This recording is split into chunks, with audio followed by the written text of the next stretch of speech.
Hello, welcome to this course. I am Clarence Maluta, and in this lesson, I'm going to tell you a bit about myself. Before we start working on the softwares, I want to tell you a little bit about my story, how everything started, and how I did the transition to a full-time freelancer. My name is Clarence Maluta. I am a freelance visual artist from Albania. I've started the challenge of creating an artwork every day for a year. Currently, I'm on the 4th year of doing it without missing a day. I tend to experiment a lot, learn from other artists that I admire, and play around with tools in different softwares so I can come up with new ideas. Being consistent helped me to share my work to a bigger audience, which led to getting more international clients and, most importantly, making a living by doing what I love.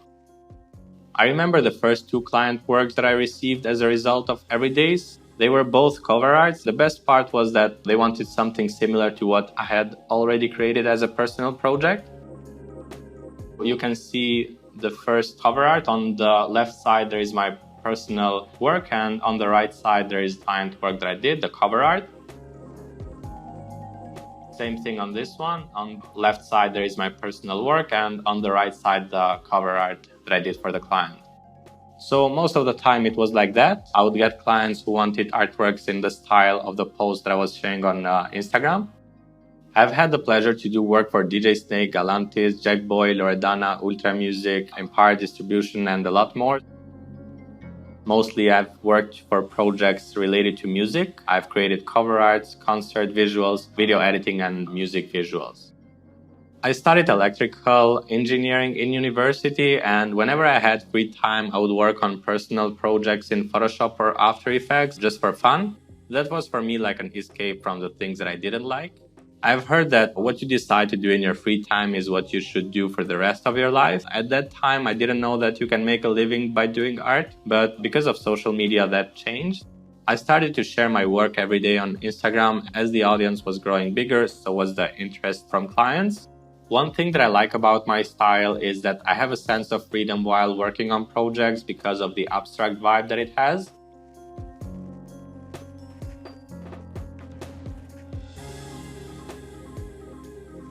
My artworks do not have any specific meanings. I just try to create visuals that are aesthetically nice to see or just make people feel in a certain way. This is what I will teach you during this course. So this is me. In the next lesson, I will share my influences with you.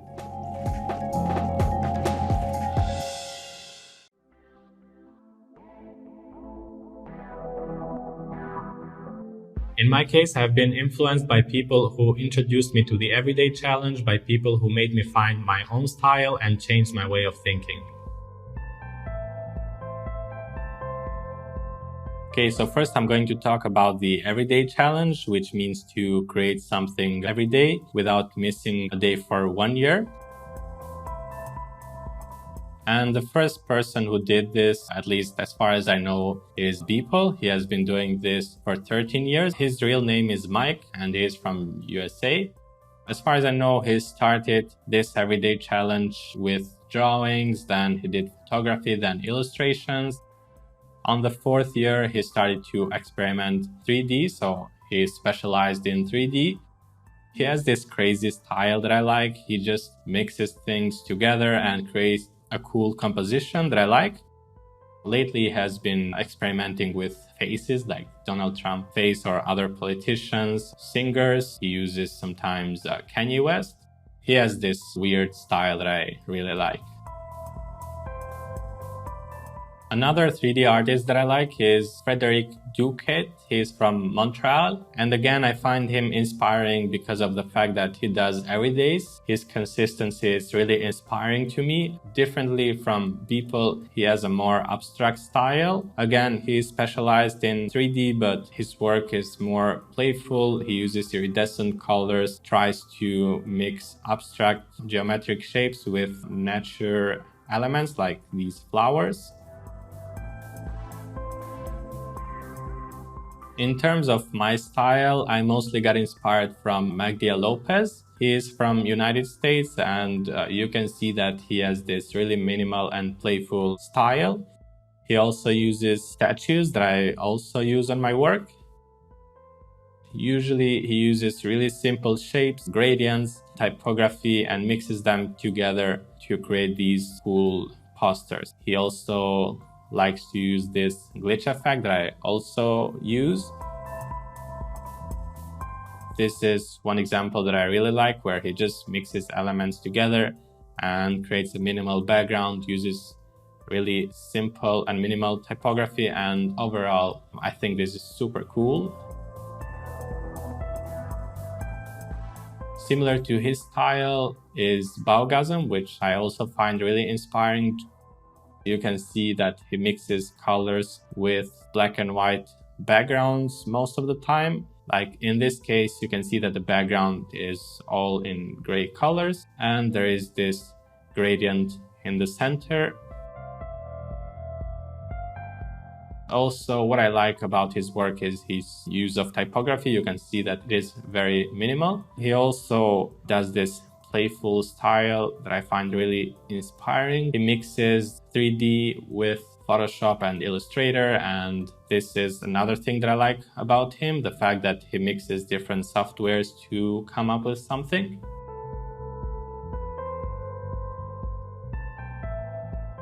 I've always loved colorful and abstract art, and working on this kind of style gave me the freedom to do whatever I like with all the tools without any restrictions. At the same time, I don't pretend to be original because, as Kirby Ferguson says, everything is a remix. If you want to know more about Kirby Ferguson, you can go on his YouTube channel and see all the other videos where he explains more theory of everything is a remix. So in short, he gives that idea that everything new is a remix of old works, and this gave me the confidence to just start with my experiments without having any expectations or coming up with the best idea in the world. You may notice that I use statues a lot on my artworks. This is an influence from Vaporwave art, which has statues as a fundamental element of the style.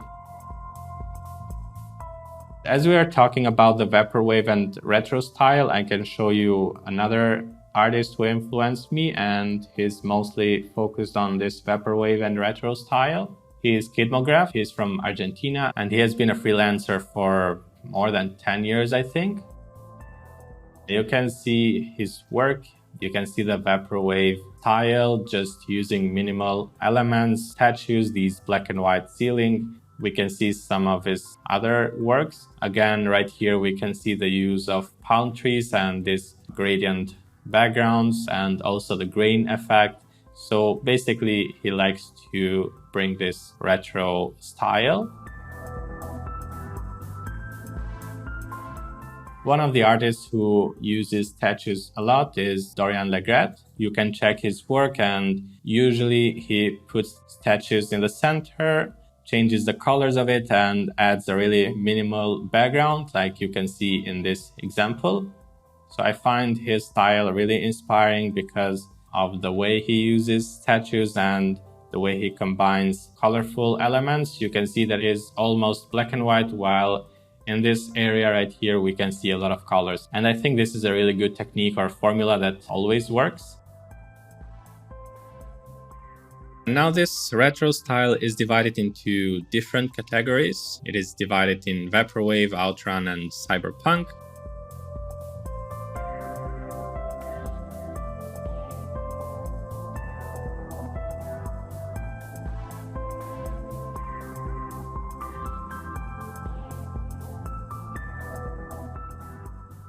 I get influenced by a lot of people, but I try to remix everything, come up with something new, and constantly evolve. In the next lesson, I will tell you what this course is about.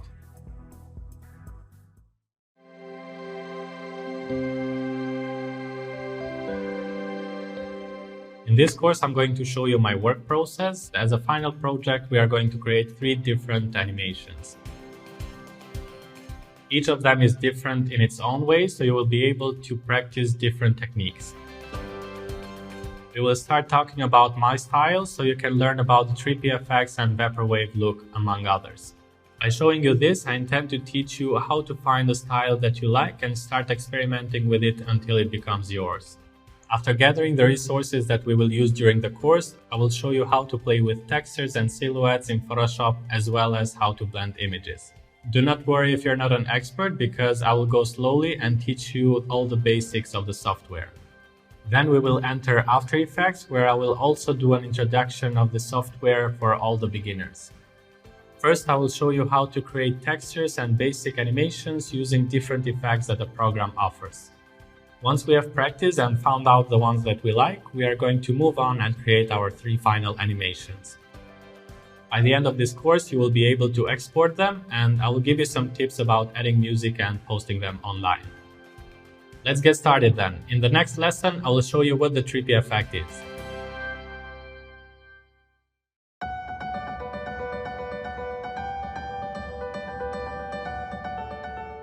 Now that you know what this course is about, I want to tell you about the Trippy style. You will understand the theory behind my style, my way of thinking, my creative process, and also I will show you some tips on how to be more productive.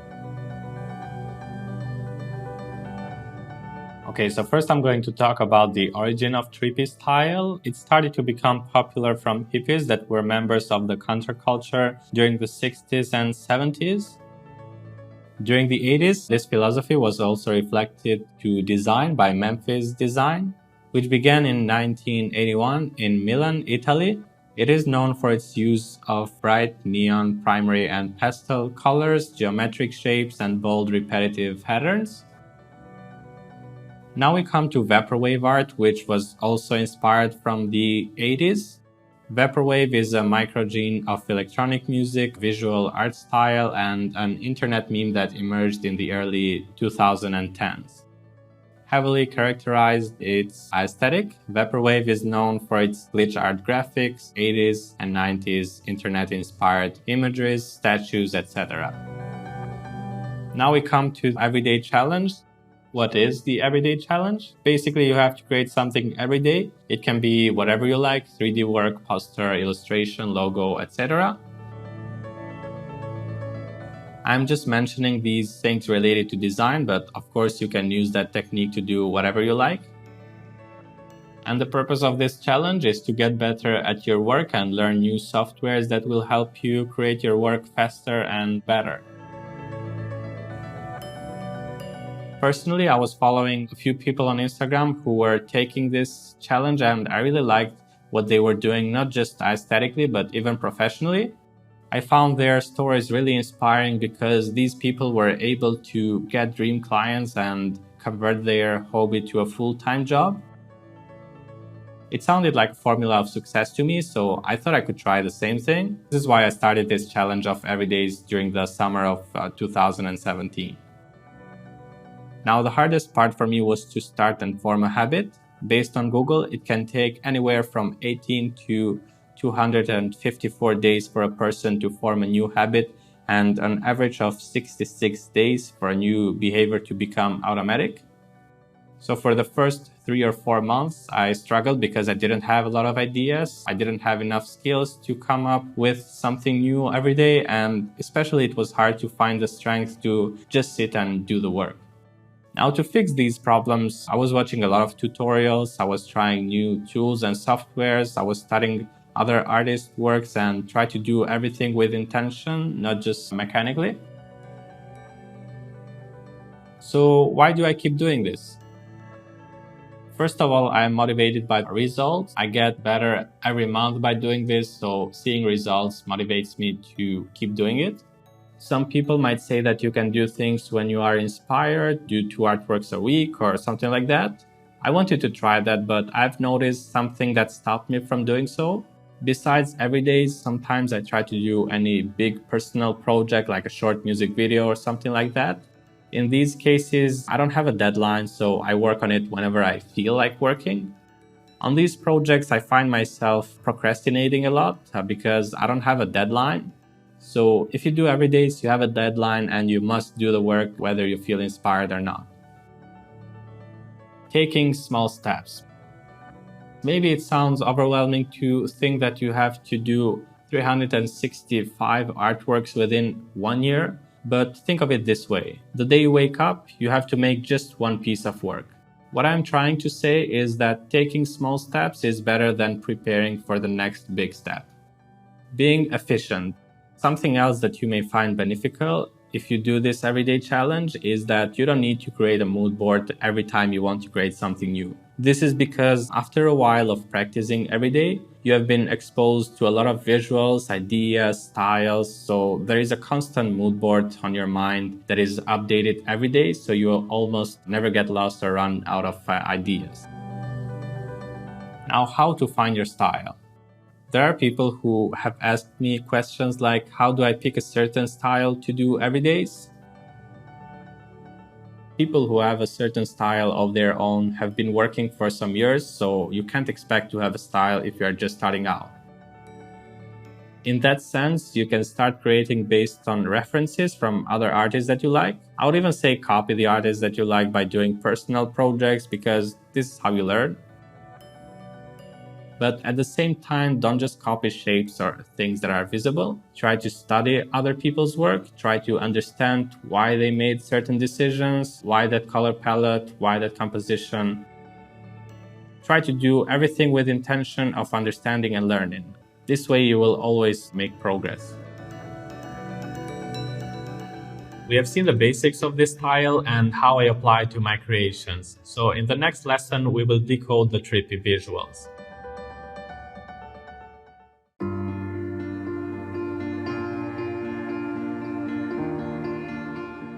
In this lesson, I want to introduce my style and teach you how to narrow your choices when you look for inspiration. Also, I will present you the 3 animations that we are going to create in this course. First of all, I want to say that my style is a combination of all my influences. It is constantly changing since my influences are also changing. But I want to try and make this subjective topic as much objective as I can by decoding this trippy, colorful, retro, futuristic style that I'm associated with. This way, you can take these elements that I will show you, combine them, add some other ones that you like, and come up with your own style. So let's start with the elements of the trippy style. First, we have these wavy shapes, meaning shapes that do not have any meaning, like floating. You can see these examples from Pinterest and from my personal work. Secondly, we have these geometric black and white shapes that are usually combined with gradients, as I have also showed you before from my previous influences. Then we have the rainbow effect. Most of the time we have a combination of all the colors to get a rainbow effect. Like you can see in these examples where I've used gradients. Sometimes you will also notice that something real is converted to something surreal, maybe by using liquefy effect, or as you can see in these examples, we have a replacement of the sky, or just making weird effects on the face, or adding a lot of eyes, like I've showed you in this personal work. Now we have the dynamic effect, where we can see textures changing fast or different effects playing really fast, like you can see from these examples. Now we have the color animation, which is similar to the rainbow effect. So the colors are constantly changing the hue. You can see the blue converted to pink, from pink to red, and so on. Something that I almost always see on these trippy visuals is this glow effect, which makes things more dreamy, and I also use it a lot. And now the last thing is the loop effect, meaning that the video never ends. The start of it is the same as the end of it. I'm going to show you why I feel comfortable working with this style and why you may find it attractive too. First of all, it gives you the freedom to play and experiment with colors, techniques, shapes, and kinds of edits. One example is this animation that I did for fun of Elvis Presley. And you can see the frames right here of the animation. So here I followed some rules to get this retro trippy effect, like I explained in the previous lesson, using gradients, black and white patterns, vivid colors, distortion effects. But you can see the range of possibilities that you have to play around and come up with different versions. So here is another example. I still follow certain fundamental rules, like having contrast in this animation. So when the portrait is colorful, the background is dark and vice versa. So what I'm trying to say is that you have a lot of freedom in terms of choice when it comes to this abstract style. For some people, having a lot of choices make them not choose anything and as a result, not create anything. To avoid that, you can narrow your choices, but how to narrow your choices? When you look for inspiration, try to find references that have a similar style. This way, you will be able to see a similar pattern, elements, and colorful palette on them. Now you get all these indicators and create something based on them, so you don't get lost on a lot of references and not know where to start. Following this technique, you can move on from one style to another and then start combining these styles. So the process never ends. You always can combine the different styles that you have practiced before to come up with something new. Now let me show you the 3 final animations that we are going to do. The first animation, the dreamy environment, we can see a combination of a silhouette of a person and a wavy animated texture. In this case, we convert something real, which is the person from the silhouette picture, to something surreal by changing the environment, the trippy background, which represents the sky. Then there is also the glow effect and the changing of colors to create a dreamy, trippy effect. The second one, the distorted reality, where the main element is the statue, influenced from the vaporwave art style, then the glasses with the animated wavy texture, bright colorful animation on the distortion effect, and the dark color. To create contrast, I combine the bright colorful animation on distortion effect with dark background. We have the glow effect and the changing of colors to create a rainbow effect. This is similar to the second animation because we still have the statue and the dark background for the same reasons. In this case, I applied a lot of animated textures to the statue. They are all in different kind of shapes and play really fast to create a dynamic effect. And by doing that, I've created a loop video with a playful vibe, again by also creating the rainbow animation and the glow effect. Well, now that we have dug into the trippy effect, let the fun begin. In the next lesson, we will get our resources.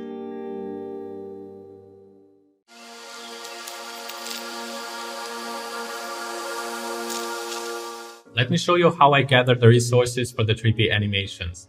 I will choose the textures, the statues, and the set of sunglasses. You can follow the same process or choose your own images to create your own designs.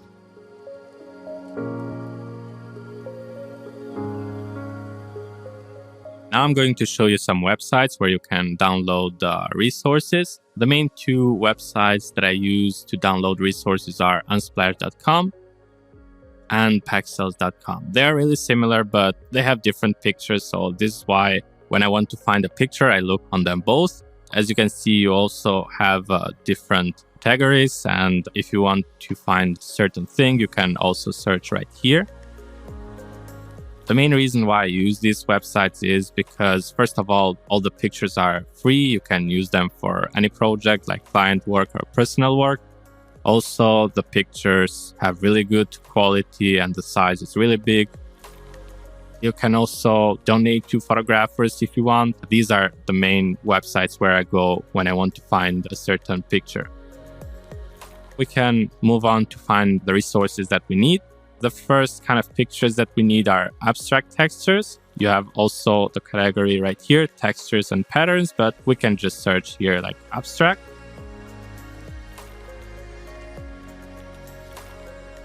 And now we get a lot of results. I'm just going to look through them, and basically I'm looking for a picture with wavy shapes and a lot of colors. And the reason behind that is because this is the style that we are trying to create, the trippy style.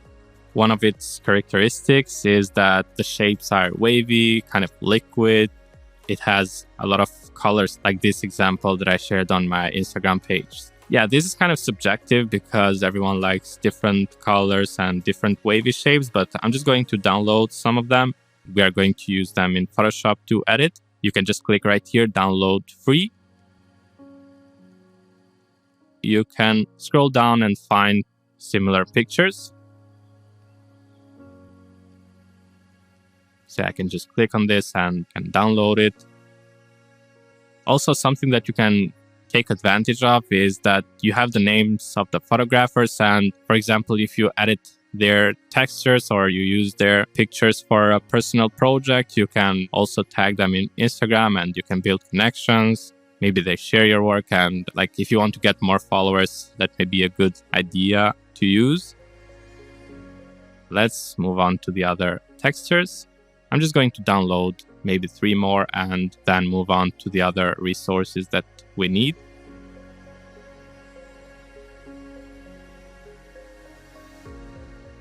As you can see, I'm always looking for these kind of wavy, colorful textures, but even if you don't find something like that, we can always make it wavy and colorful in Photoshop.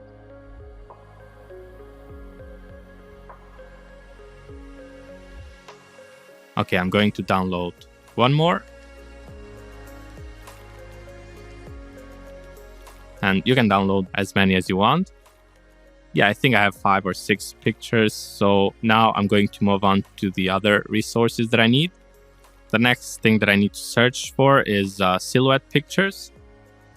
Yeah, let's just search for it and see what we get. We need that for one of our final projects, and I'm going to show you an example.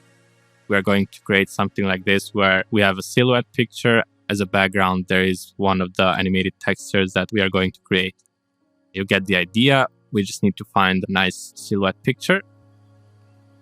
There are a lot of pictures that you can find here, but I would suggest you to find something that it is easy to remove the background from.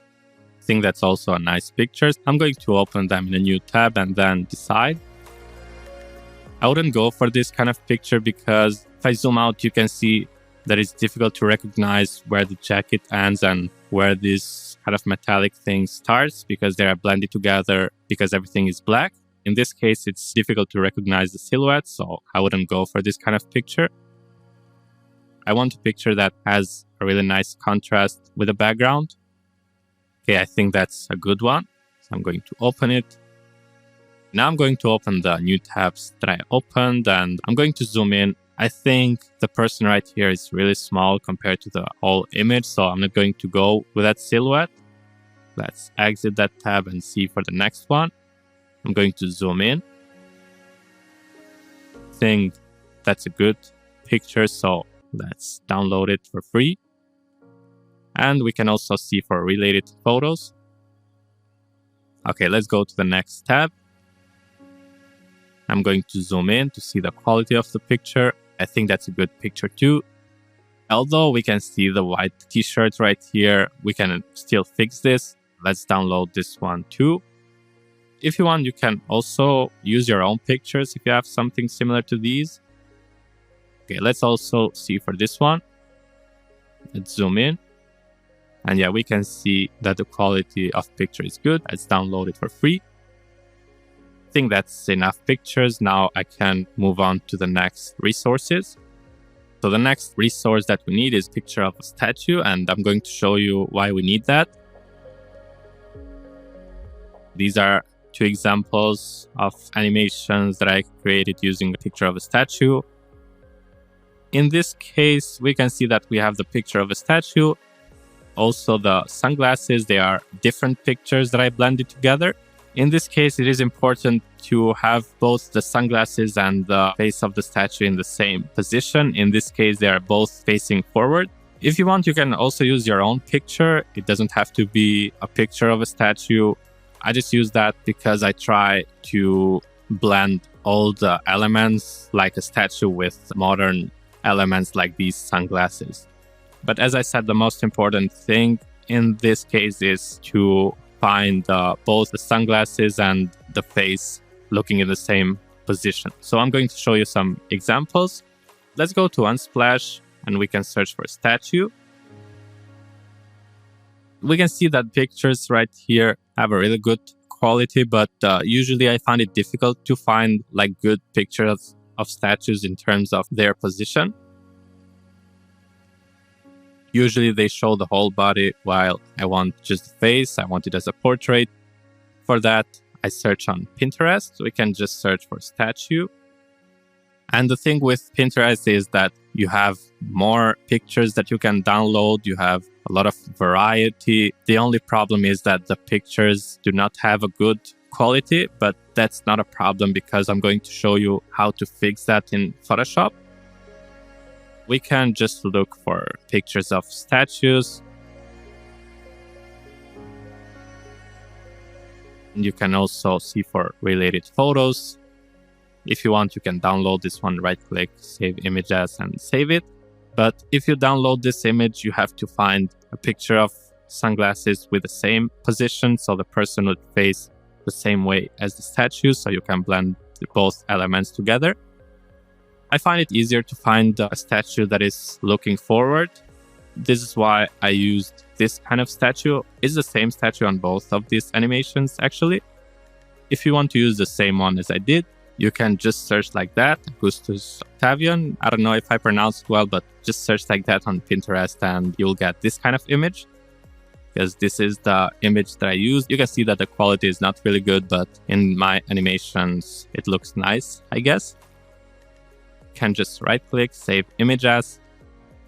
I'm going to save it. Now we need a picture of sunglasses, so it matches the position of the face. For that, we can go to Unsplash and just search for sunglasses. Okay, we can scroll down. Yeah, this is the exact picture that I used to get the sunglasses from. And as you can see, the position of his face is the same as the position of the statue. Let's download this for free. Yeah, for example, if you want to get this kind of picture, you would have to find the statue looking the same way as he's looking. I mean, the position of the face, the rotation of it. I think it's easier to just get a picture looking forward. Now that we downloaded all the resources, I would suggest you to put them in a folder. Usually my folders are a mess. I try to organize them, but I find it really difficult personally. But I would suggest you to not be like me in this case. Just create a new folder and call it resources and put it all there. That's it for the resources part.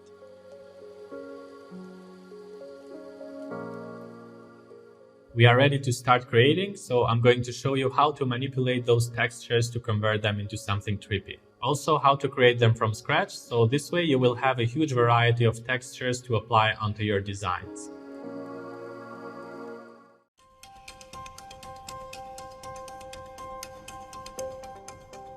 Now that we have the resources, we are going to jump to Photoshop to prepare the textures and make them look very trippy. I will show you different tools and adjustment layers to get the effect that we like. Now I'm going to show you the process of my work. I'm a very experimental artist, so I try to explore different tools, and I'm going to show you how to use these tools to change the textures. Let me show you how I do it.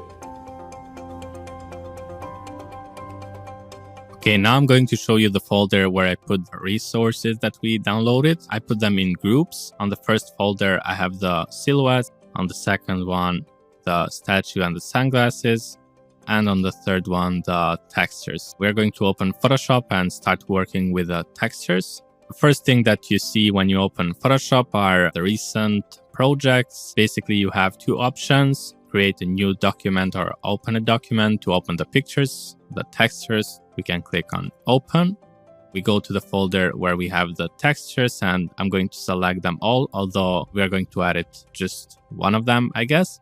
I'm going to click open. What you see when you open a picture, basically the picture in the middle. On the left side, you see all the tools that you can use. On the right side, you see the layer. And as you can see, there is this lock icon right here, which means that you cannot edit the layer. As you can see, some options right here are gray. If I click on it, you will see that now we can use them. If we go to the image size, so we go to image size, and we see that this is the original size of the picture, also the resolution. Now we need to create a new document. We can put the textures in it and edit them. We need to go to File, New. Right here you have some kind of templates about the size or the resolution. Right side you have the width, the height, the resolution, color mode, and all the other options. And if you go on top, you have some saved document sizes. I didn't save any. This is why it is empty. Here you have some kind of templates for prints, art illustration, web, mobile, and so on. One thing that I can mention is that for web, the resolution is 72, while for print, the resolution is 300. For this project, I'm going to create an HD resolution, 1920 with 1080, and the resolution 72 because I'm not going to print anything. For print, you have to put color mode to CMYK color. In this case, we need it in RGB and just click create. This is our new document, the same thing with the layer and with the tools. Now let's just copy one of the pictures.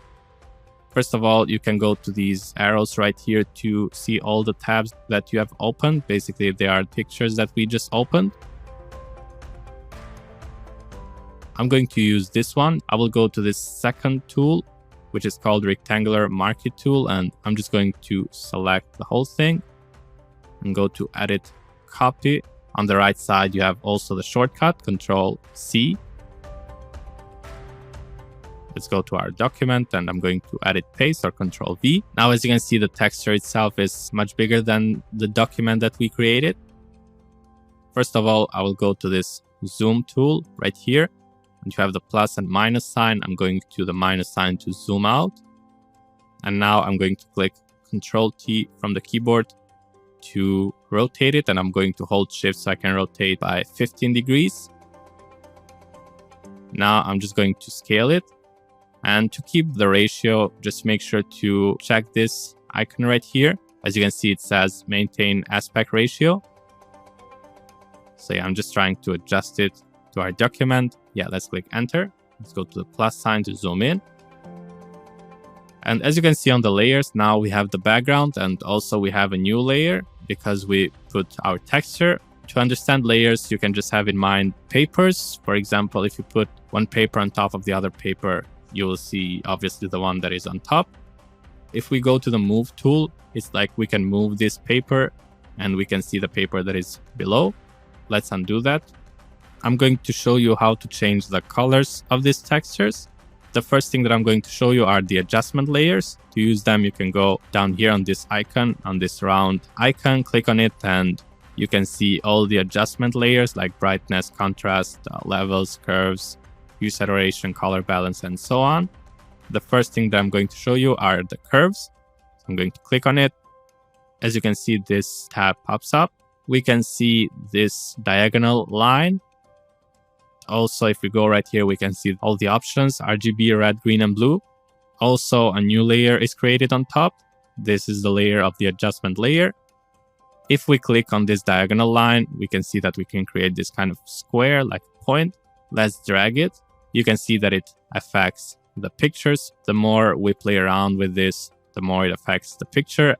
In this case, we don't have like a formula. We can put numbers and we will get a certain result because it depends on the kind of picture that you have and on the colors, on the contrast of the pictures. Usually I just play around with these all. So the first one is RGB, then red, green, and blue. I'm going to show you something on this layer. As you can see, there is this icon with the graph. And there is also this white thumbnail, and I'm going to show you what that is about. So let's close this for now. If we uncheck the layer, we can see the original picture because now the layer itself doesn't have any effect. It's the same thing even if we put it below, because now the adjustment layer can affect only the layers that are below it, not the layers that are on top of it.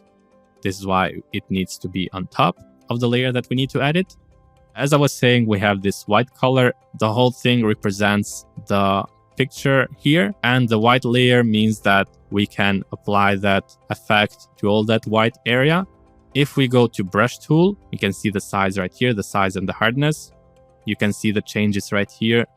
When you increase the hardness and decrease it, it gets kind of blurry. So let's make it 100% for now. And here you have the colors, the black and white color. You can always change them by clicking on it. I'm going to choose the white colors. Let's make sure that we have checked brush tool and also the black color. Also, we need to make sure that we have clicked on this white thumbnail. So now I'm just going to draw on it. As you can see, this is the shape that I created in black color. This means that the area that is painted black does not apply the effect on the image below. I can keep doing this. If I make everything black, effect will not be applied at all. And if I change my mind about something, I can just switch to white and just click on it. So the white color represents areas where the effect is applied. I'm going to delete this to start over. This is called layer mask. Let's delete also the adjustment. Now I'm going to explain the curves. So let's try this again. Curves. The main purpose here is to get those kind of iridescent colors. From my experience, I've noticed that when you create some wavy graphs, we get iridescent colors. This is why I click on a point and I drag it down, then click on another point and drag it up. And as you can see, immediately we get these kind of iridescent texture. I see how it affects the picture and just play around with it and see what colors I like. If you are using another texture, obviously you will get different effects. Let's go to the red graph right now, and I'm going to play around with it too. But I would say the RGB one is the most important one to get those iridescent colors. Okay, now I'll go to the green. Just playing around with these to see what colors I get. Now let's go to the last one, to the blue. Yeah, that's it for the curves. And before I move on to the other adjustments, I'm going to show you something else. I'm going to make a copy of this texture. I'm going to hold Alt key, drag this down. So now we have two copies. I'm just going to click on this layer, go to the move tool on top and just drag it like that. You can see now both the layers. As you can see, the curves adjustment layer, its effect on both the layers below. Sometimes you need the curves to apply that effect only to this certain layer, to this one that I'm unchecking. To do that, we can go to layer and create clipping mask, but make sure you are clicking on the adjustment layer. Let's click create clipping mask. Now we can see that this arrow is created. It means that we are applying that effect only to the layer below. The one below that layer that is edited is not being affected from the adjustment layer. Just wanted to show you that. Now I can delete that certain layer because we don't need it, and let's just cover the space. I'm going to create another adjustment layer. I need to go to this icon, go to the hue saturation, can also apply the clipping mask. Okay, now we can see the hue, the saturation, and the lightness. Usually, I just play around with the saturation and with the hue, just to see what kind of colors I get.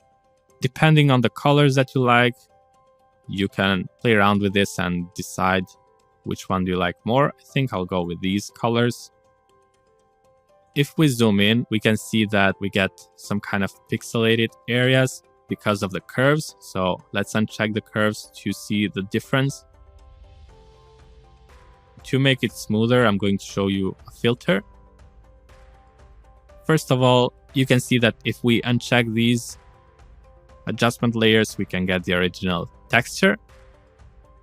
But I want this whole image to be as one layer. So to do that, I'm just going to select the whole thing and go to edit, but not copy, but copy merge. It means that it copies everything from the layers, not just the layer that is selected. So let's go to copy merge and go to edit paste. You will see that a new layer is created. Let's uncheck the layers below. We can see that we have all the effects. We have the edited texture as one layer. Now I'm going to show you that filter. So let's zoom in just so you can see better. I will go to filter, stylize, and use the oil paint.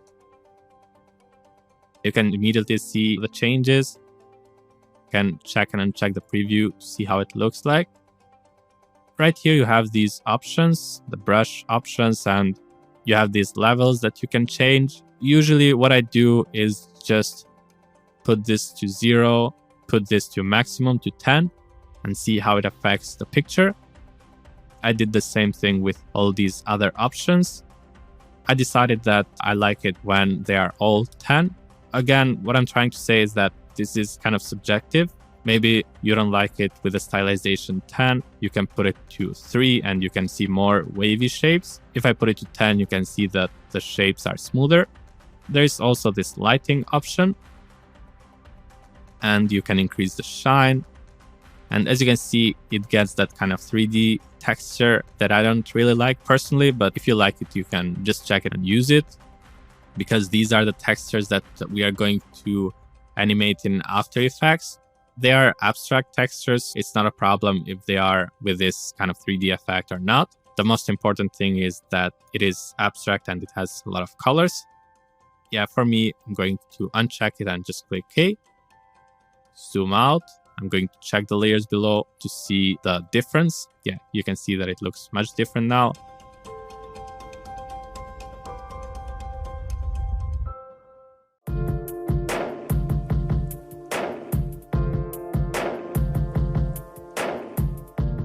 Another way to go is to create the textures from scratch by choosing different colors, applying them to the canvas, and by using the tools that I just showed you. So let's see.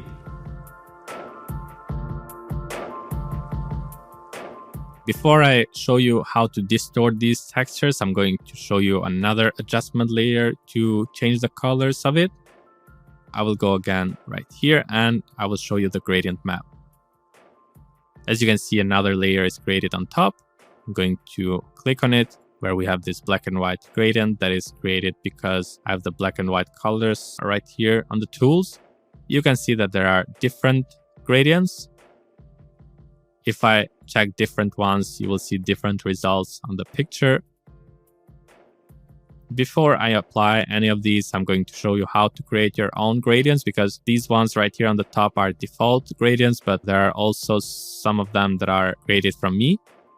Let's cancel. Let's uncheck the gradient map adjustment layer for now. To create gradients, you need to go right here on the gradient tool. If you see the paint bucket tool, you can just right click and choose the gradient tool. Right here on top, we see some gradients. Let's click on one of them. And you can see that this one is a mix of colors of the red color and the green color. And let's click OK. I'm going to create a new layer from here, from this plus sign. What I need to do is just click and drag.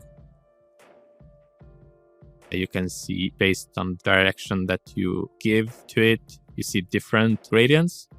I'm going to click on it again, see the other ones. You can see that this one has 3 colors, so it is a mix of 3 colors. There are different gradients with different colors, and you can also move the position of the color. So let's try this one with 7 colors. Common thing about these gradients is that they cover the whole screen. There is also this other one right here that has transparent edges. So let's try it. I'm going to click OK. Let's delete this layer. Create a new one. So I'm going to click and drag. This one doesn't cover the whole screen because it has transparent edges. So it depends on how much you drag. Yeah, it will create gradients as big as you want them. That's the one that I like more because it depends on me how much of the screen I want to cover. As I said, you can also create new gradients. First of all, let's uncheck this. Let's delete it. And I will create a new layer and I'm going to show you how to create gradients. Usually to create gradients, I use some picture references. Let's say that I like the colors of this specific picture and I will open it in Photoshop, go to the gradients, pick this one with the transparent edges and go through all the colors and change them. For example, I can click on this red color. Now you can see this icon. It means that you can select the color from the picture. So let's click on a certain color. You can see that we selected it. Going to click OK. And if you want, you can also change it. Put it like that, for example. Click OK. Go to the yellow color. Can pick something from here. I can also change it. Click OK. I'm going to do the same thing with the other colors. Okay, let's go to the blue one now, right here. And we have two final colors. Usually they are darker, so I'm going to click on this blue one and pick a dark blue color. Click OK. The last color, let's pick dark purple. Let's click OK. And now to save it, you just need to click New. It is right here. It just showed up right here. Let's click OK. You can create these gradients. Now let's delete this. Let's go to the gradient map. I'm going to check the layer, double click on this icon, go to the gradient map, and now I can choose the gradient that I just created. Click OK. We can also have this reverse color. This is the effect that it applies. There are also these blending modes. You can see them all right here. It starts from normal and it ends right here. And each of them applies a different effect to the layer below. So let's start with normal, and I'm going to use them to try them all and see how it affects the texture. If you like any of these, you can use it. Personally, I think I'll just leave it like that. I'm not going to apply the gradient map, but just wanted to show you how it looks like. I'm going to uncheck it. Now that's it for the adjustment layers. I'm going to show you how to distort the textures. I'm going to make a copy of this texture by holding Alt key and dragging up. We can see the difference later. And the first tool that I'm going to show you to distort the textures is the Liquify tool. So we can go to Filter and go to Liquify right here. You can see all these options on the right side, also the tools on the left side. We need to use only this tool right here on top, Forward Warp tool, and this one right here that is called Twirl Clockwise tool. Here we have the size and the pressure and the density. You can increase that based on the picture that you have. You can see the circle right here that represents the size. So how this works is that you just click and drag, and you can see the effect that it applies on the texture. You can make it wavy. I don't know, just play around with this and see what you like more. Besides that, there is also another tool that you can use, as I said, which is this one, Twirl Clockwise tool. Now for this, you can just click and hold. Yeah, you can see what it does.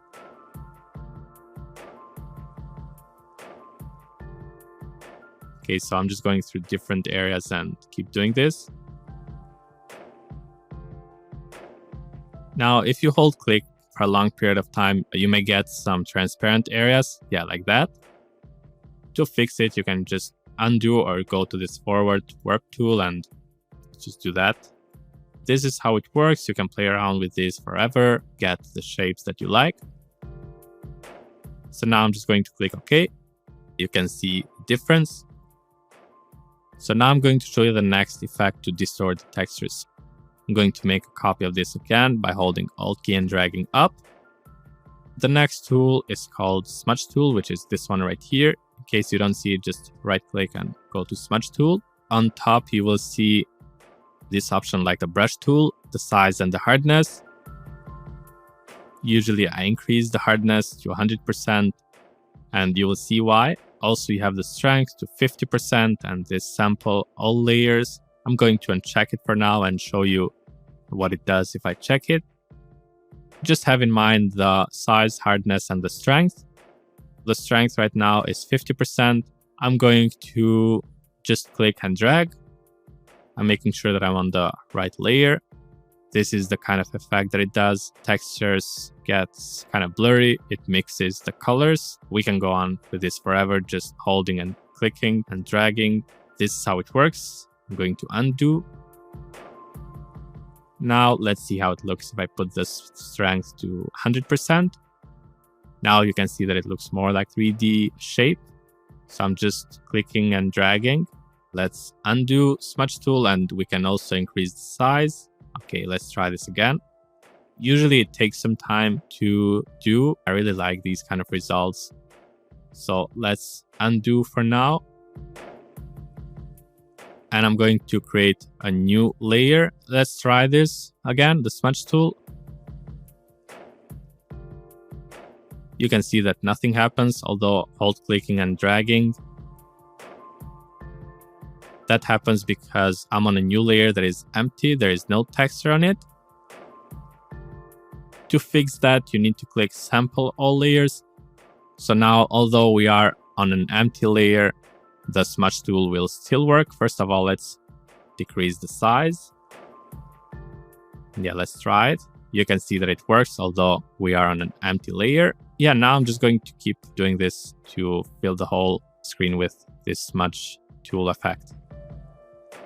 That's how the smudge tool works. We can see this was the original texture. Of course, after I applied the adjustment layers, this is with Liquify tool and with smudge tool.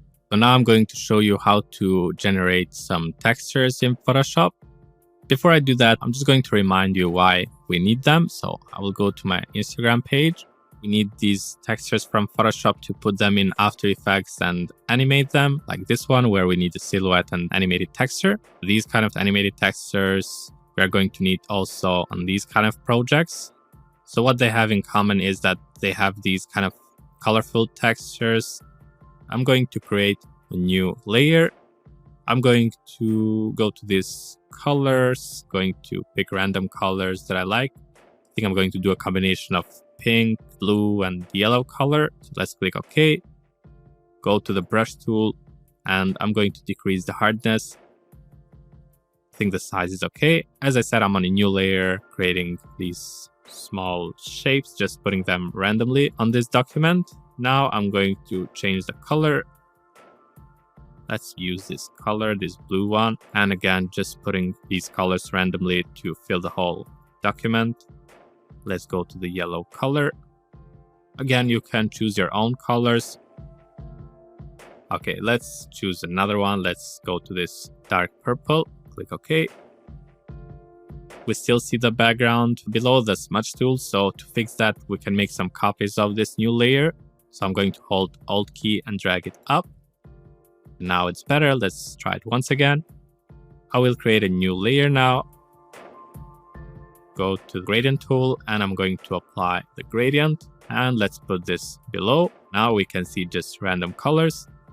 I'm going to click on this gradient on the layer below, Alt Shift, click on the layer on top, right click, merge layers. It means that we are putting them as one, or we could also use the copy merged option.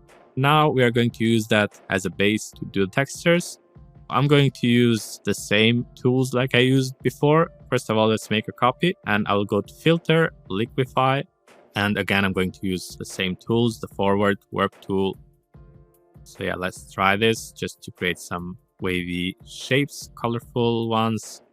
Okay, now let's use also the other tool, the Twirl Clockwise tool.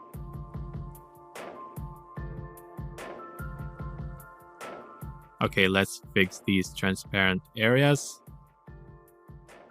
Or actually, I'm going to undo that. I'm going to click OK. I'm going to make a copy of this and just rotate it, Control T by holding Shift. I'm going to click OK. I'm going to select both layers by clicking on the layer on top, hold Shift, right click, merge layers, and I will go again to the Liquify tool and just use again the Twirl Clockwise tool. Okay, just to make that kind of blurry. Okay, now the Forward Warp tool. And yeah, I think that's better. So let's click OK. Yeah, we can see the difference now. This is with the Liquify tool. So I'm going to make a copy of it now. And the next tool is the Smudge tool. So let's use it. And let's put the size 300 like it is and the strength 100%. And now I'm going to create these 3D wavy shapes. These are the final results that we have. This was like the base texture, and this is how it looks when we use Liquify tool, and this is how it looks when we use the Smudge tool. For now, I'm just going to save this as a project. So go to File, Save. We need to save it as Photoshop project. Let's call this Textures. It needs to be saved as PSD. Let's click Save, click OK. And now we need to move on to working with the silhouettes. This is how you can work with the textures. I invite you to modify the ones that you have downloaded. Get the best out of Smudge tool and Liquify tool. In the next lesson, I will show you how to prepare the silhouettes.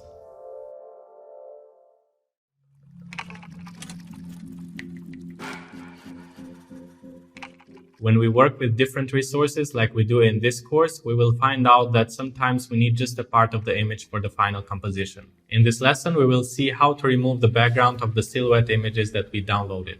Once you have done it a couple of times, you will see how easy and useful the pen tool is. Now that we finished with the textures, we need to work with the other resources like silhouettes to get these kind of videos like I showed you before. So we have the animated textures, also the silhouette. Same thing right here where we need to remove the background of the statue picture that we downloaded before. Let's go to Photoshop and going to close this project first. Now let's go to open, and I'm going to open these silhouettes first. Let's also open the picture of the statue because we are going to remove the background from all of them. I downloaded 3 silhouette pictures and now I can decide which one I'm going to use. I think I will go with that one because you can see that the face is still visible while in this one it is totally black. Of course, we need to make it totally black.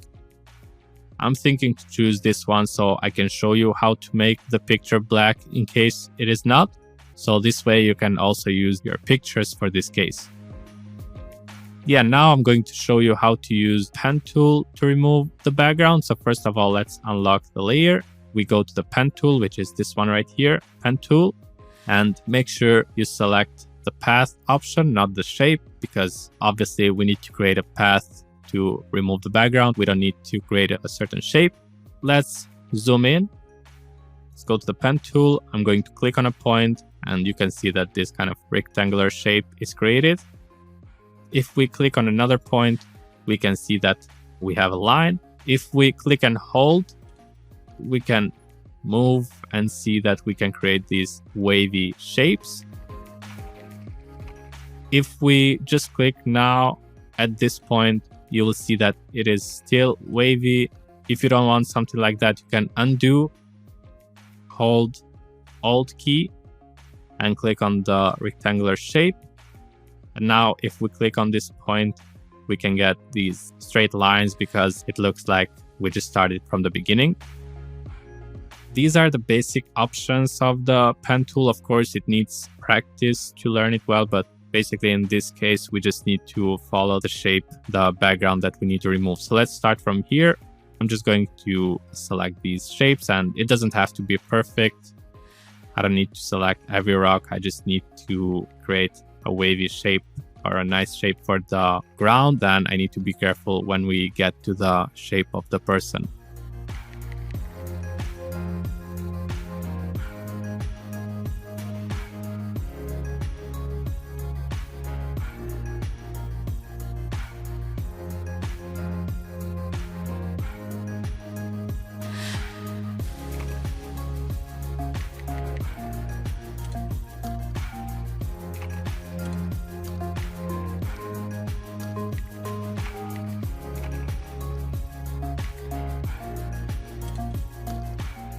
Now I'm going to zoom out. Let's go to the picture to see everything better.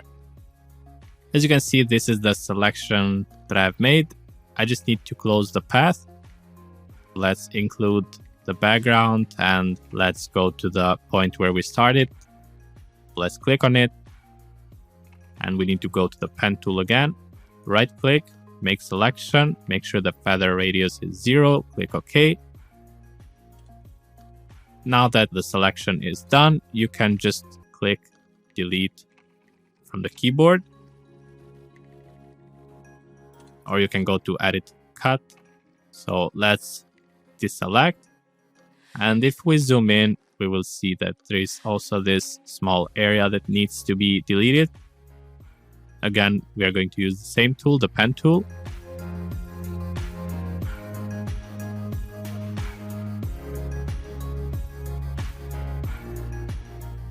Okay, now that we also deleted this area, we can see that the face is still recognizable. Let's see it. In case you wanted to make it a silhouette, meaning that you want to make everything black, you can create a new adjustment layer on top, hue saturation, go to layer, create clipping mask, and just decrease the lightness. Yeah, I made it -100. Let's zoom in. We can see that everything is black now. So yeah, we are going to use that as a silhouette for this kind of animation where we have an animated texture and also the silhouette on top. Now let's go to the next picture. By the way, we are going to export this later. We can copy this, edit, copy, and let's create a new document. Usually I go with this kind of ratio for width and 5 height for the posters or artworks that I share on my Instagram page. So let's click create. When they are animated, I always decrease the size. So let's go to image size, and make sure to have this checked so we can maintain the aspect ratio.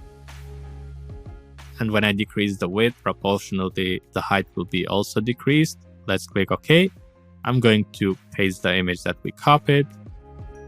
You can see that it is really small compared to the document. So let's click Ctrl T. And I'm going to just increase the size. Click enter. I think that's big enough. Like we did with the silhouette, we are going to use pen tool again to remove the background. We just need the face. Now I'm going to use the pen tool again.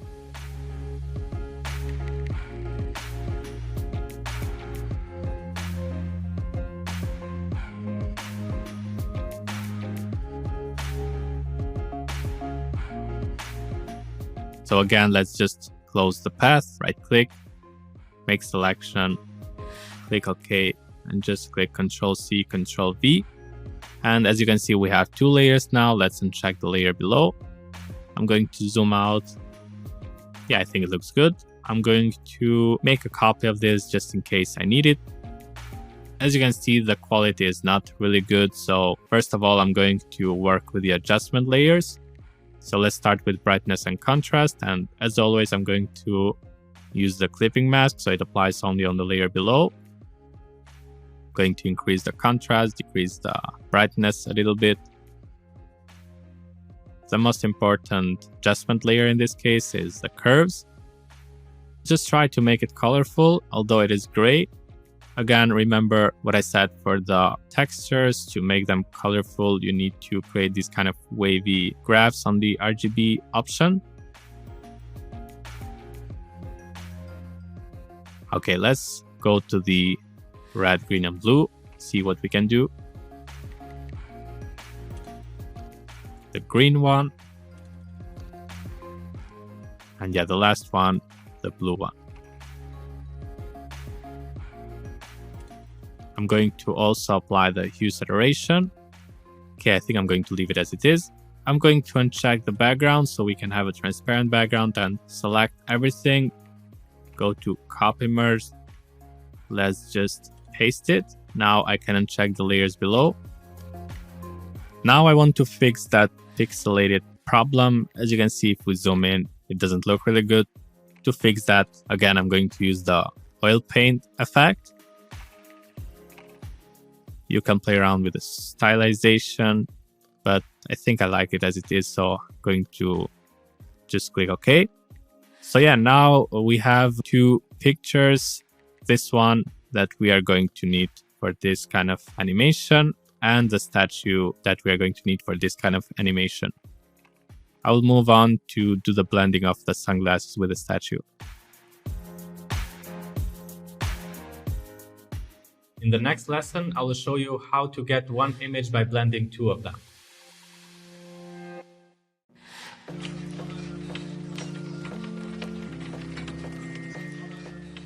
In this lesson, I will show you how to prepare the statue image that we selected and add sunglasses to it.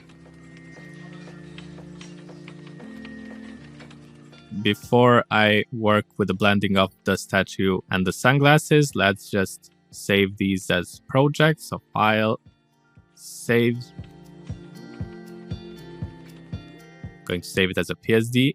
Click OK. Let's go to the other project, to the statue. As you saw from the example, In this case, the statue is dark. We are going to do that in a few, but before I do that, I need to add the sunglasses. So for that, let's open the picture where we have that. Going to open it, and I'm just going to select sunglasses area. Going to copy, and I'm going to paste it. Now I can decrease the opacity. So you can see right here, opacity 100%. It means that we can make it more transparent if I decrease it. So Control T to try and match it. Let's click enter. I'm going to zoom in. I'm going to increase the opacity. And the first thing that I need to do is remove the background from the sunglasses. We are going to use pen tool. Let's click right here. Follow the path of the sunglasses. And now to make the round shape, I'm going to click on top and hold and drag just to match the shape of the sunglasses. Now I will go to this area and see if it works. It doesn't work, so I'm going to undo and hold Alt key. Now let's see if it works. Okay, I'm going to hold Alt key again.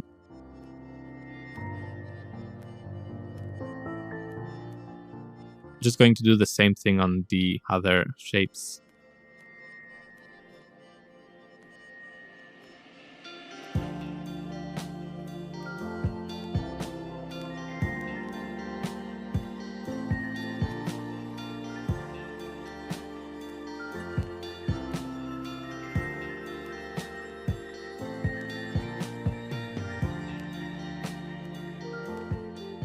So again, we just need to close the path, right click, make selection, click OK, Control C, Control V.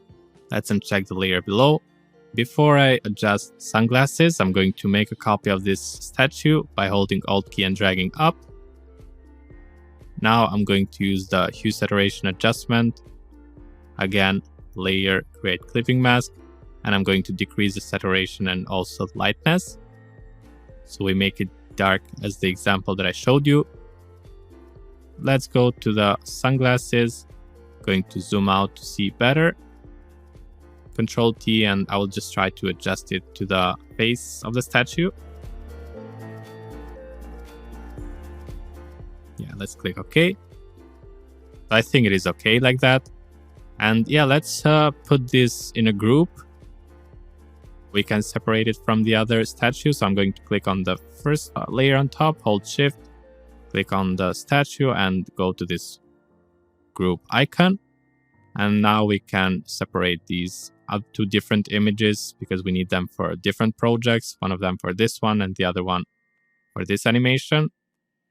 Yeah, now that we prepared all the pictures, I'm going to show you how to export them one by one. Okay, so now all the images that we need to create our projects are ready. You will also find them in the attachments below in case Photoshop is not your thing and you want to work with my textures. In the next lesson, I will show you how to properly export them for After Effects.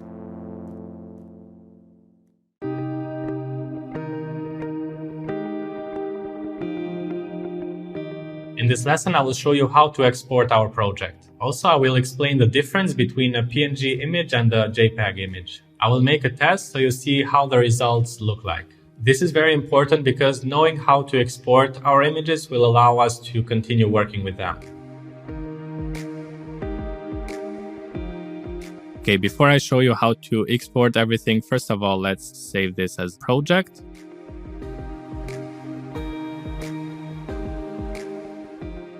I'm going to start by showing you the difference between PNG and JPEG. A PNG is an image with a transparent background, while a JPEG is an image with a white background or whatever background there is. Let's do a test. Let's start with this image that we are going to need for one of the animation, and we need to make sure that we haven't checked the background. The background is transparent. We can see that because we have these white and gray squares on the background. So let's go to File, Save As.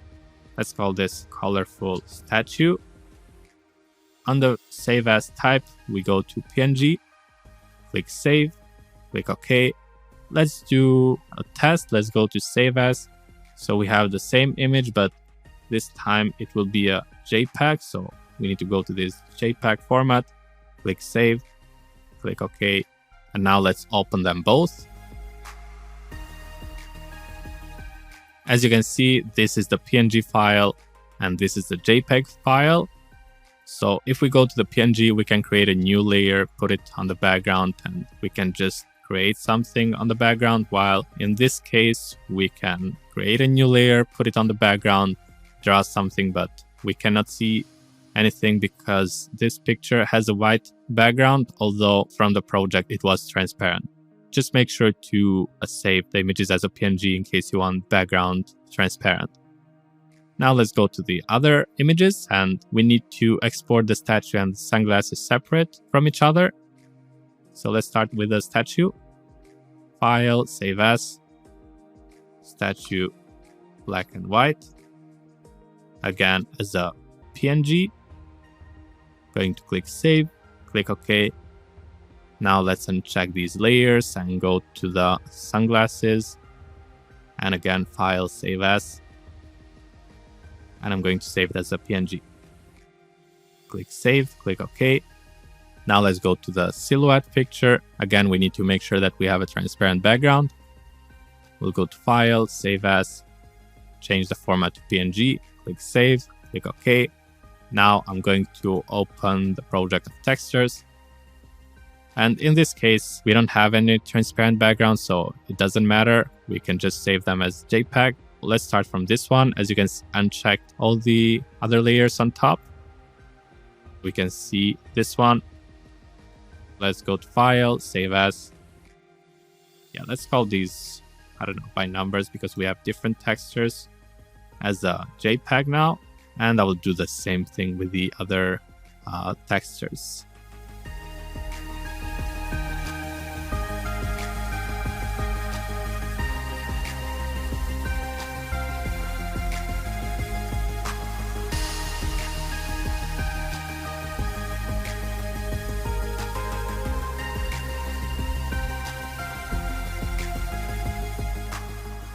Okay, so yeah, this way we exported all the files as JPEGs and as PNG images. Now we just need to move to After Effects to animate them. Okay, our assets are ready, so let's move to After Effects. In case you are not familiar with this software, don't worry. I will also explain about it as we go, so you can follow me with no problem.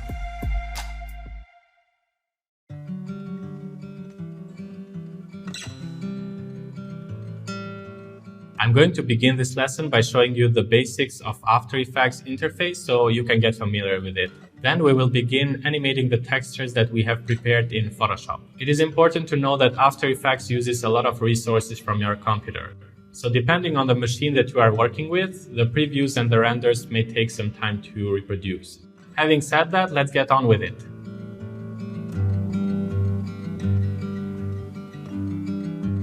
We are going to open After Effects. We can animate textures that we created in Photoshop. When you open After Effects, that's the first thing that you see, the recent projects. You have two main options to create a new project or open a project. We just need to click on this new project.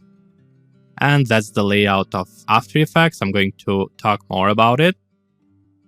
In the middle, you see the workspace. This is where you can create a new composition. And in the middle, we will see our textures that we can animate. First of all, let's just click on this, create a new composition. And let's start with a name. Now we have the width and the height. You also have some presets. You can pick any of the presets if you have a specific instruction about size or the frame rate or the resolution that you need to choose about your video. We are going to do it manually. We need to choose the width and the height the same size as textures. We exported them in an HD resolution. This is why I'm choosing this 1980 by 1080. The frame rate should be 30. It is like a standard frame rate for mostly all the videos. Now we can just choose the duration. This is the resolution that we can change later based on how fast our video plays. Let's make the duration 6 seconds. You can make it longer if you want, but I think 6 seconds is enough for what we are going to do. And the background color black. I will click OK. Let's use the scroll wheel of the mouse to zoom in. You also have these options right here where you can just click on this fit and it will fit on your screen. That's the workspace where we are going to put our textures. On the right side, you have the effects and presets. As you can see under the effects and presets, you can search for any certain effect. You also have all the effects in certain folders or groups.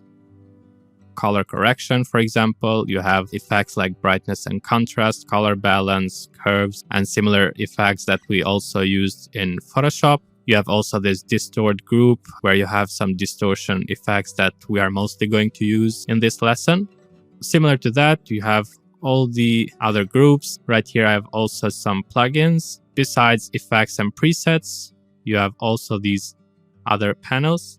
You also have the align tool that you can use to center a certain object, libraries, character, where you can change the text, a paragraph, where you can center text. Also, if you don't see any of these options, you can always go to Windows. Make sure to check, for example, effects and presets. Now we cannot see it. You can go to Windows, effects and presets. And in case the layout doesn't show, you can always go to Windows, workspace, and choose the default option or all panels.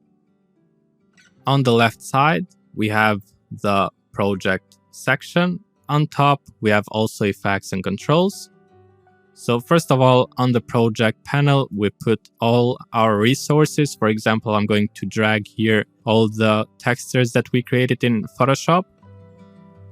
When we apply a certain effect to a texture, the effects controls shows right here. So we can make some changes on the effects. We can make some tweaks. You will understand better when you see all the effects that I'm going to apply. Down here, you will have the layers. When I put a texture on the composition, the layer will be created right here.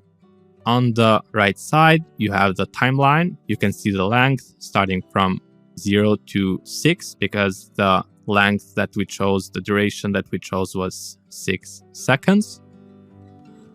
On top, you have all the tools. This is the selection tool. This is the hand tool, zoom in, rotate, camera, pan, rectangle tool, pen tool, type tool, brush tool. These are all similar to Photoshop. In case you don't see these tools right here, you can go to Windows. Just make sure to check this tools option. In case you want to move this black screen, you can go to the hand tool and just move it.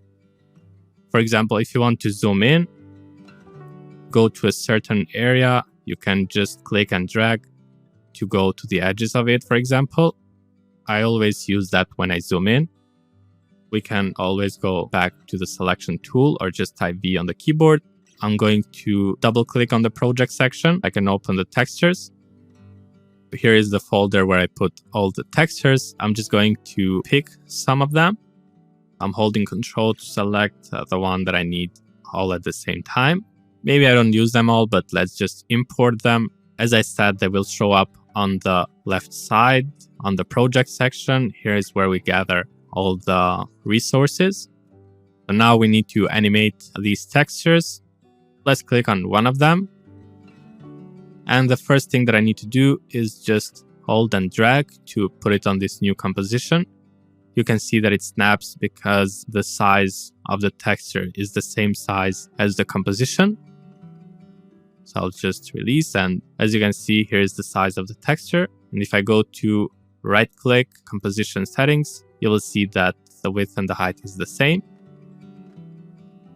All the layers, basically it is just one because that's the one that we dragged on the composition. And like it is in Photoshop, there is this hierarchy of layers. So if I drag another texture on top, here is texture 4. It is on top of texture 2. So this is the one that we will see now. It is like papers on top of each other. If I move it, you can see the texture below. I will just click on it and delete by clicking delete on the keyboard. You can also see the length of the layer. In Photoshop, we didn't see any length because in Photoshop, we just create pictures, while in After Effects, we animate it. So animation, of course, have a length. In this case, it is adjusted to the length of the composition that was 6 seconds. If we want, we can make it shorter. For example, we want to make it 4 seconds. Let's just click, and when we see these two arrows on the left and the right side, we can just click and drag. You can make it, for example, 4 seconds.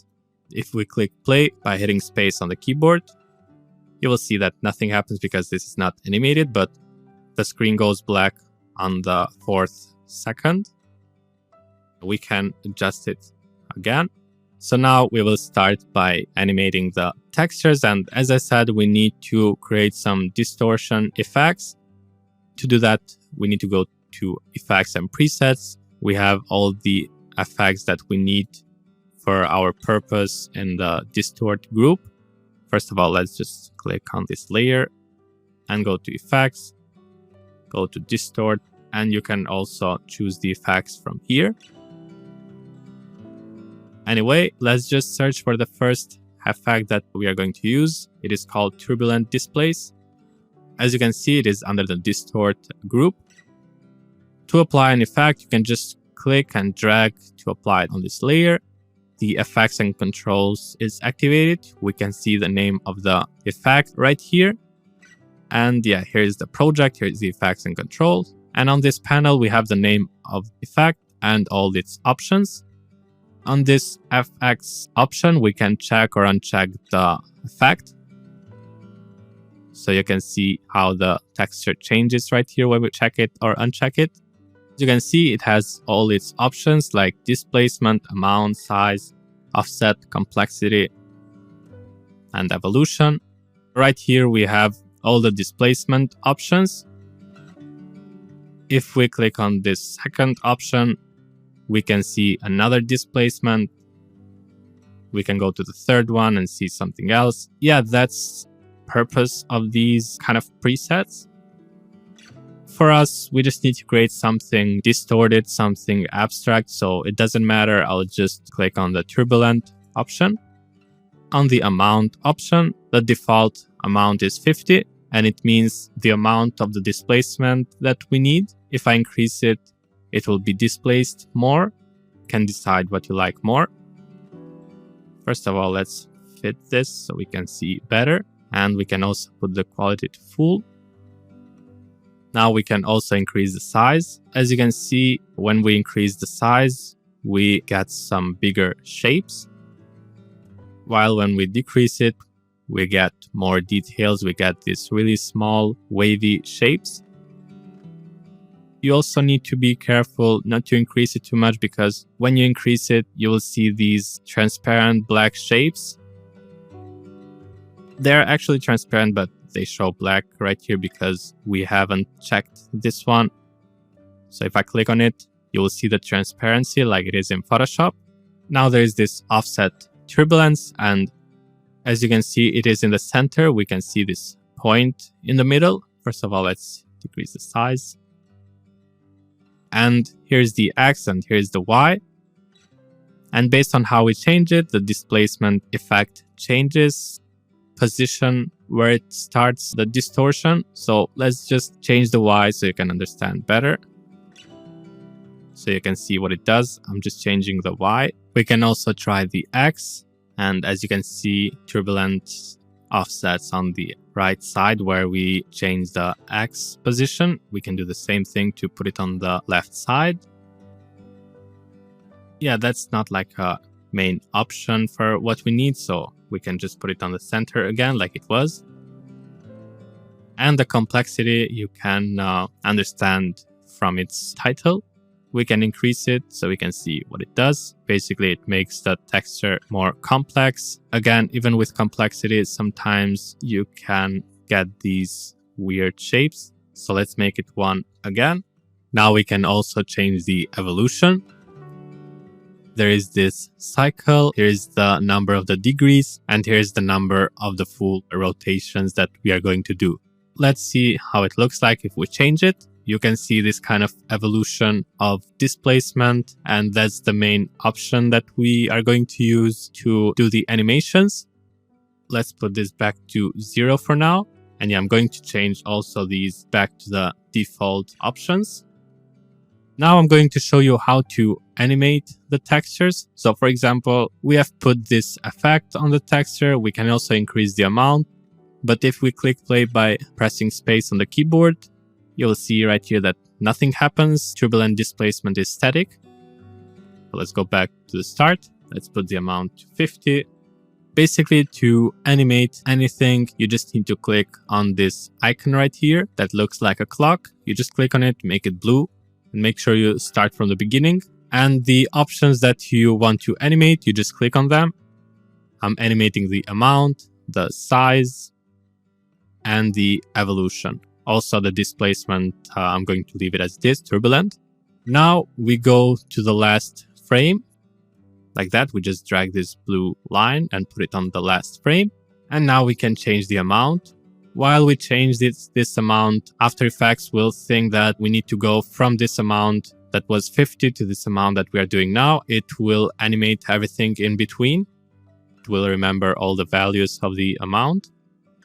I can decrease the size too. And let's make the evolution. Yeah, let's just change this to whatever we like. Maybe we can make just full rotation. So let's make this 0 and just one rotation. Now let's click play. And you can see that there is also a lagging right here. To fix that, you can always put the quality from full to half or third or quarter. Of course, when we export the video, it will not have this lagging problem. This is just for now for the preview. Let's put the quality to half. I don't know if you can see, but of course the quality is not full. So let's click play and now it will load faster. You can see the animation. Of course, you can also put it on full. You just need to wait one time so it loads and then we will not have any lagging problems. That's how the animation looks like. Something else that I'm going to teach you is to create a loop. It's a video that looks like it never ends. So it starts where it ends and it ends where it starts. Let's practice it. First of all, I'm going to uncheck these. We can start another animation. Now, if you click play, nothing happens. Let's go to the amount, the size, and the evolution. And we need to remember these values. Right now, we have the amount 50, the size 100, and the evolution 0. We can go somewhere in the middle on this third second. And let's change the amount. Okay, I can also decrease the size and increase the evolution. Now we go to the last frame. What we need to do to create a loop is to put the same values on the last frame like it is on the first frame. On the first frame, we have them 50, 100, and 0. So let's go to the last frame, put them 50, 100, and 0. Let's click play. So as you can see, we have this loop video. It looks like it never ends. Yeah, that's how the turbulent displace effect works.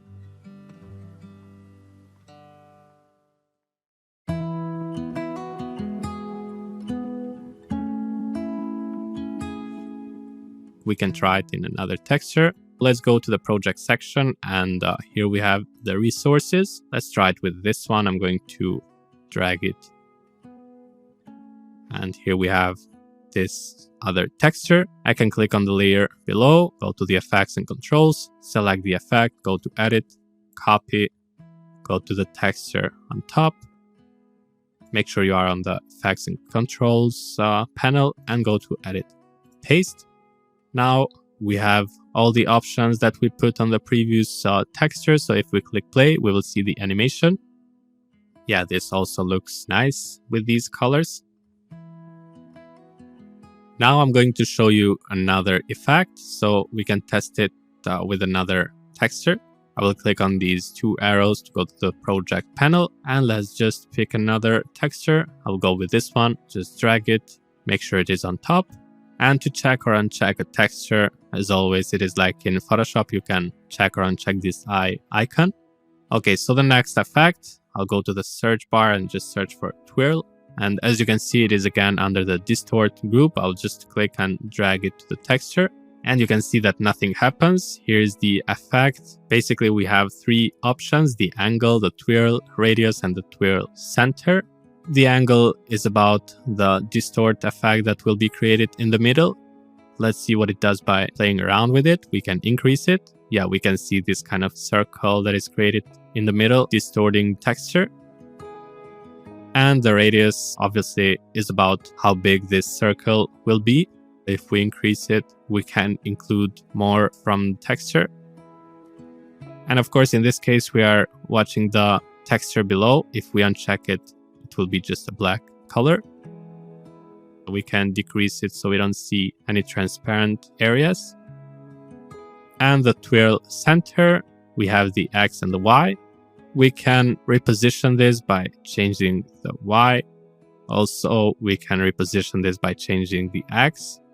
Now that we know what each of these does, we can decide what kind of animation we like. First of all, I just need to animate the angle. I will click on it and I can go to the last frame, increase this angle. I think just 1.5 should be good. Okay, I can also just click on this and do it manually. The twirl radius, I think I'm going to decrease it because I see these black shapes, these transparent areas. Let's go back to the beginning and let's click play. That's the kind of animation that it does. Something else that I'm going to show you is that you can combine effects. For example, in this case, we have the twirl effect. We can go to the previous texture and we can copy this turbulent displace, copy, paste it right here. So we have two effects now. And something that you should know is that the order of the effects matters because you get two different results based on how you position them. Let's click play and see what we get. In this case, we have the turbulent displace that is kind of distorting the twirl effect because it is below that. If we put it on top, we will see another version of it. And also we can change the quality so it loads faster. As you can see, we see more of the twirl effect now, the rotation of it. So based on what you like, you can decide about the order of the effects. I think I liked more if I put it below. So let's go with this texture number 4. I'll just drag it and make sure it is on top of the other textures. And the next effect that I'm going to show you is called wave warp, the effect that it applies immediately. First of all, I'm going to uncheck the texture below so we can see the transparent areas that it creates because of this wavy effect. Before we make some adjustments, I'm going to show you all its options. So here we have the wave warp effect. And the first option is the wave type. We can click on it and see all these kind of presets. If we go to square, basically you will see these kind of geometric square shapes. Triangle, we can see triangle shapes. Sawtooth. Circle, semicircle, uncircle, noise, and smooth noise. You can see how it affects the texture and you can decide what you like more. For me, I'll just go to the first option, which is like a simple wave shape. Down here we have the wave height and the wave width. They are self-explanatory. So wave height, we can decrease or increase the height of the wave. If we increase it, obviously we see a bigger wave. The same thing for width. We can increase the width of wave. And the direction, in this case, it is horizontal. You can see the direction of the wave. You can change it if you want. Wave speed. So if I click play, you will see the speed of wave. So let's go back and click play. Now that it has this green line, it means that it is loaded. Yeah, that's the real speed of it. If you don't like it, you can change it right here, the wave speed. We can increase it. Okay, let's put this back to third. Yeah, you can see the difference. Or you can make it twice slower. And now we have this pinning option. It is important because by using this option, we can fix these transparent areas. If you put it to all edges, we can see that it covers all the areas.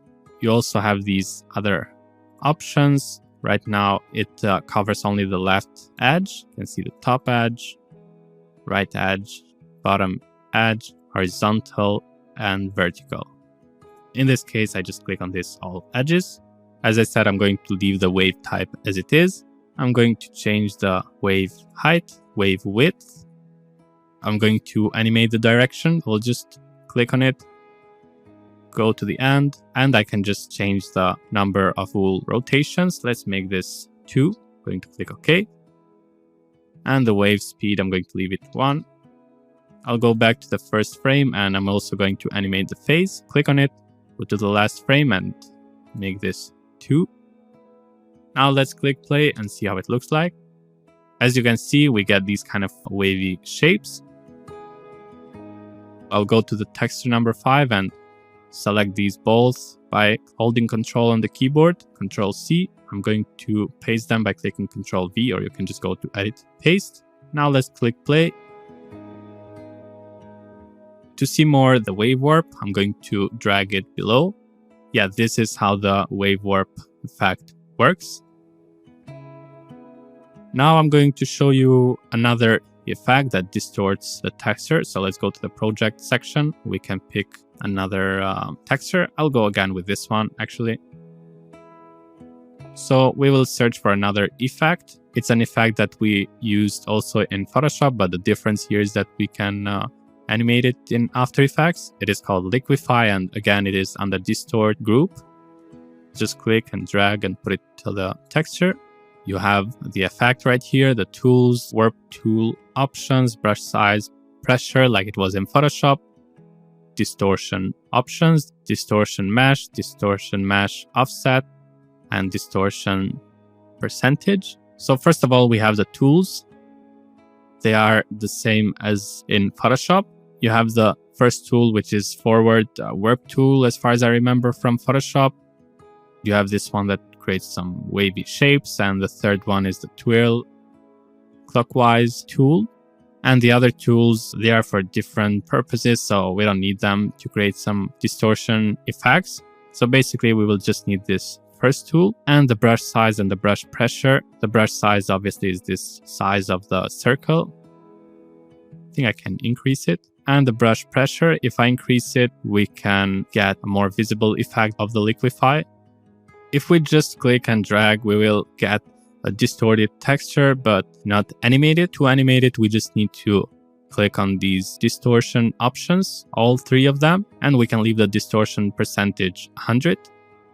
We are on the first frame, we can go to the last frame, and now we can apply the liquify effect.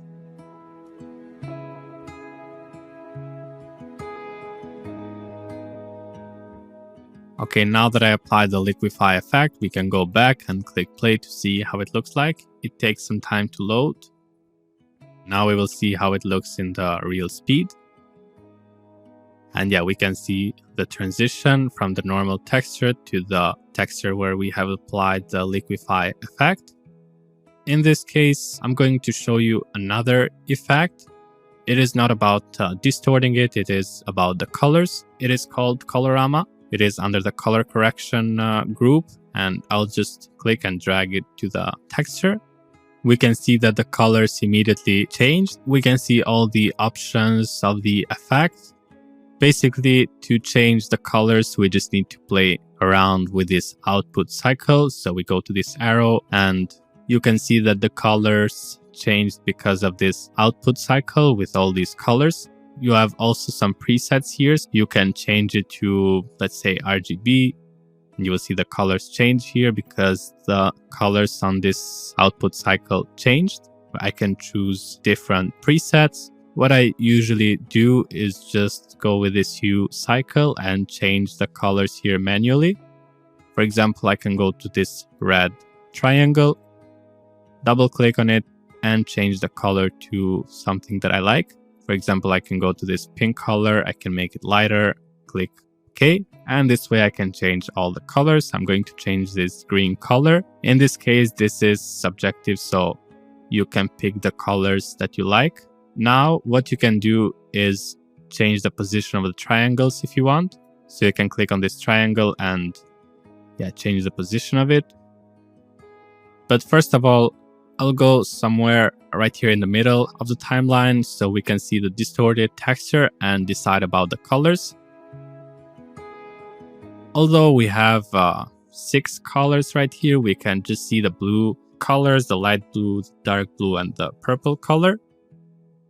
To fix that, we can work with this cycle repetition. And then we can also change the position of these triangles. And before I animate it, I'm going to show you what this does. So we can change this from 1 to maybe 3 or 4. And you can see what it does. Let's zoom in. So the more we increase it, the more colors we see. And this gets more trippy. So based on what we like, we can decide about the cycle repetitions. So let's make it 1 first. And now I'm going to animate it by just clicking on this icon. Let's go to the last frame. I'm going to increase it. I think 10 is okay. Now, if you want, you can always change the position of the triangles, see how it affects the picture. You can see that you get these kind of different combination of colors. But personally, I like it as it is. I won't change anything on it. I'll go back to the first frame and I can click play to see the animation. Of course, it takes some time to load. Okay, now we can see how it looks in the real speed. And we get this kind of colorful, trippy animation that I really like.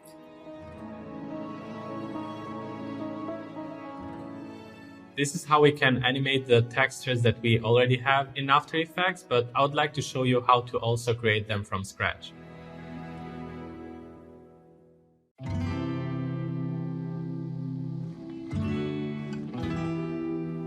In this lesson, we are going to generate textures from scratch using solids, different effects, and colors. Also, we are going to export these animated textures so we can use them as assets for our projects.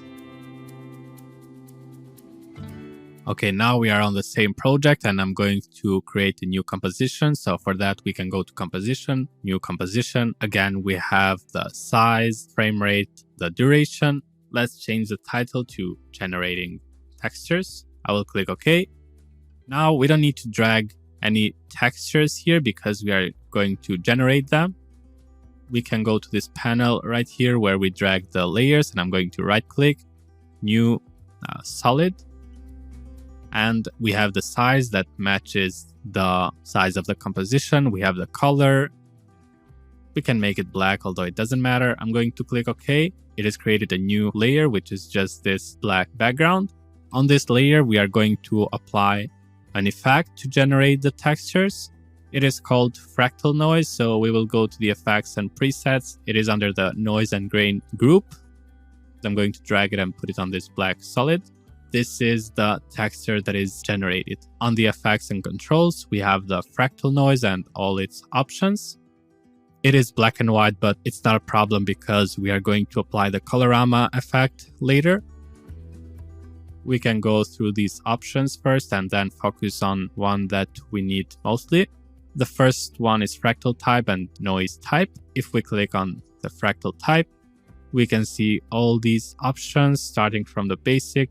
We can check them all and see what kind of textures we get.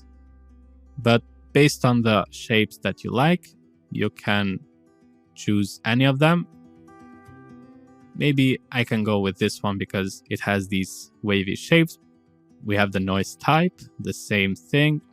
You can go with block to get these kind of square shapes. I think I can go with this soft linear. Looks nice. Now we have the contrast and brightness. Also the invert color, which inverts the colors basically. Complexity is about the numbers of colors. Of course, this is gray, so it has black and white colors mostly, but in different shades, and we want to simplify that by changing the complexity. First of all, let's see how it looks if we increase it. We can see all these details when we increase the complexity. I'm going to make this 1, I think. I like these smooth shapes that looks kind of blurry. Now I can play around with the brightness and contrast to simplify it more. I can increase the contrast, see what I can do for the brightness. Now we have the transform, rotation, scale, and offset turbulence. You can change them, but it won't make any big difference because we just need an abstract shape. On the scale option, if you don't like these many details, you can scale it up. And the offset turbulence, the X and the Y, you can change it if you want, if you like a certain area of the texture. If we click play, we will see that this is a static texture. One way to animate it is to change the evolution like we did with the turbulent displays. I'm going to click on it to start a keyframe and go to the last frame, and I can make like 2 full rotations. I'm going to click play and see how it looks like. That's one animation, one texture that we generated and animated. So I'll go to edit, copy, make sure to check this first. Edit, paste, and we have this other layer. We can rename this, by the way. Right click, rename. Okay, generated texture 1. Let's call this texture 2. I'm going to uncheck the layer below. Now we can change the fractal type and noise type. So let's go to fractal type and put it to, let's say, turbulent smooth. Not for any specific reason, but just to get a different version. Now we can go to noise type. Let's choose spline. And as you can see, we get something different from the previous one. We can uncheck to see the difference. And of course, we can start playing around with settings like contrast and brightness. If you want, you can go to transform and scale it down. I'm not going to change the evolution because it is already animated. Let's click play.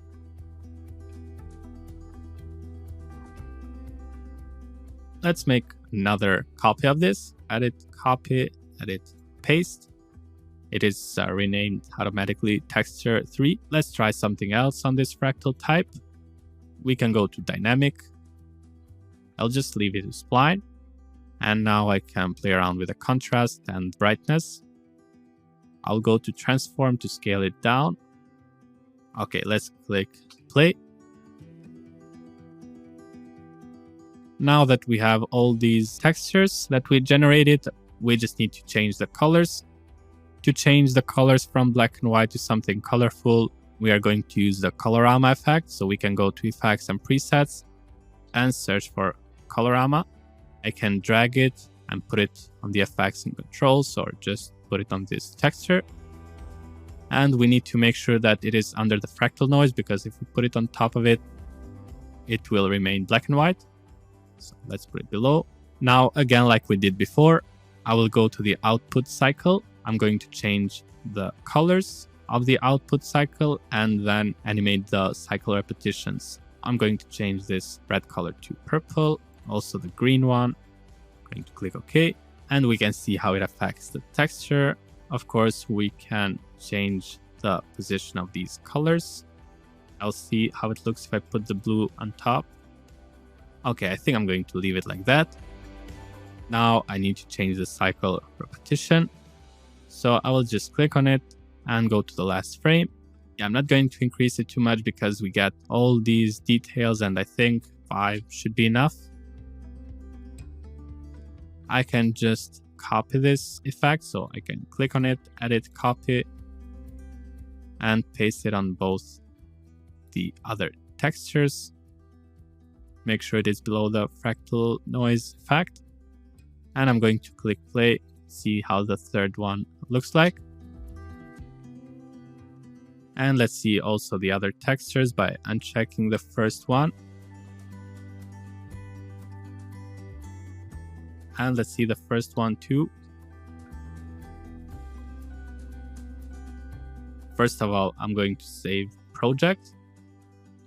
Although we will see this further later on, for the purpose of continuing, I need to export these animations. We will briefly see how the export tool works.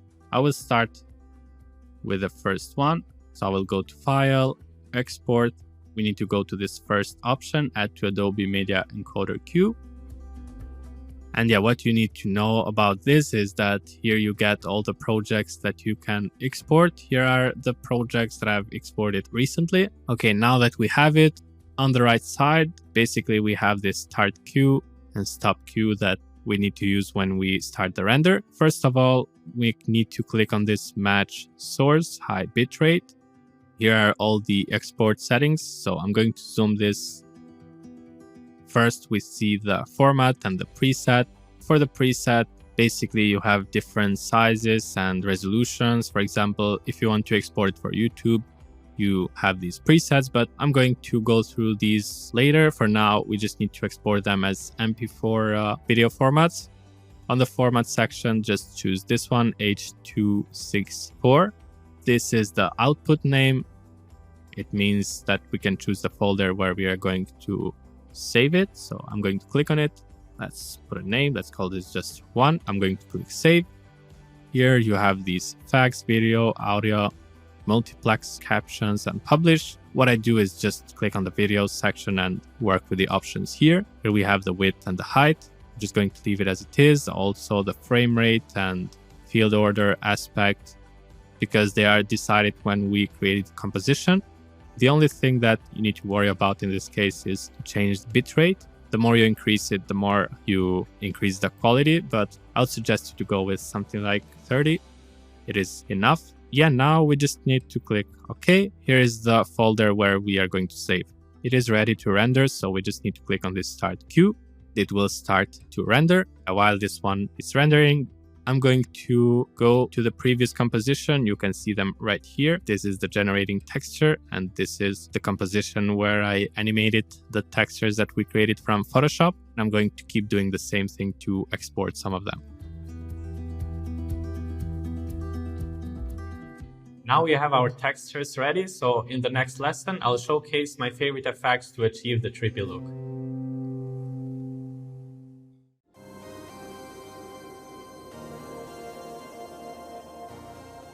In this lesson, we will take a look at my favorite effects to create abstract animations. I will show you what settings I like to modify to achieve the style that I'm looking for.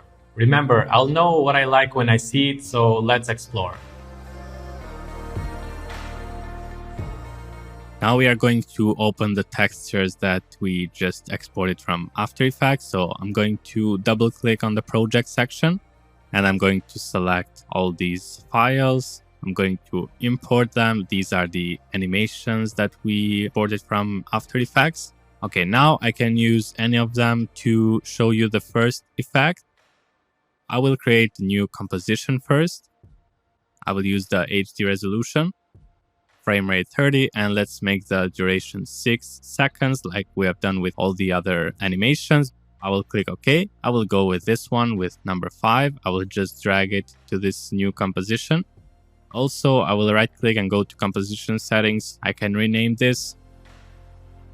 I put the name of the effect and what it does, so I will click OK.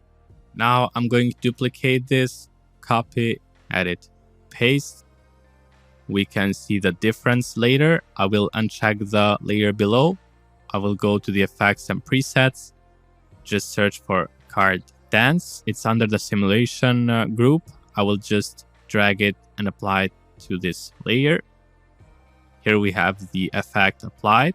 You can see that nothing happens. The texture remains the same. What this effect will do is create some depth on this texture. It will look like a 3D animated texture. For this effect to be applied, we need a camera. For that, I will just go to this panel, right click, new camera.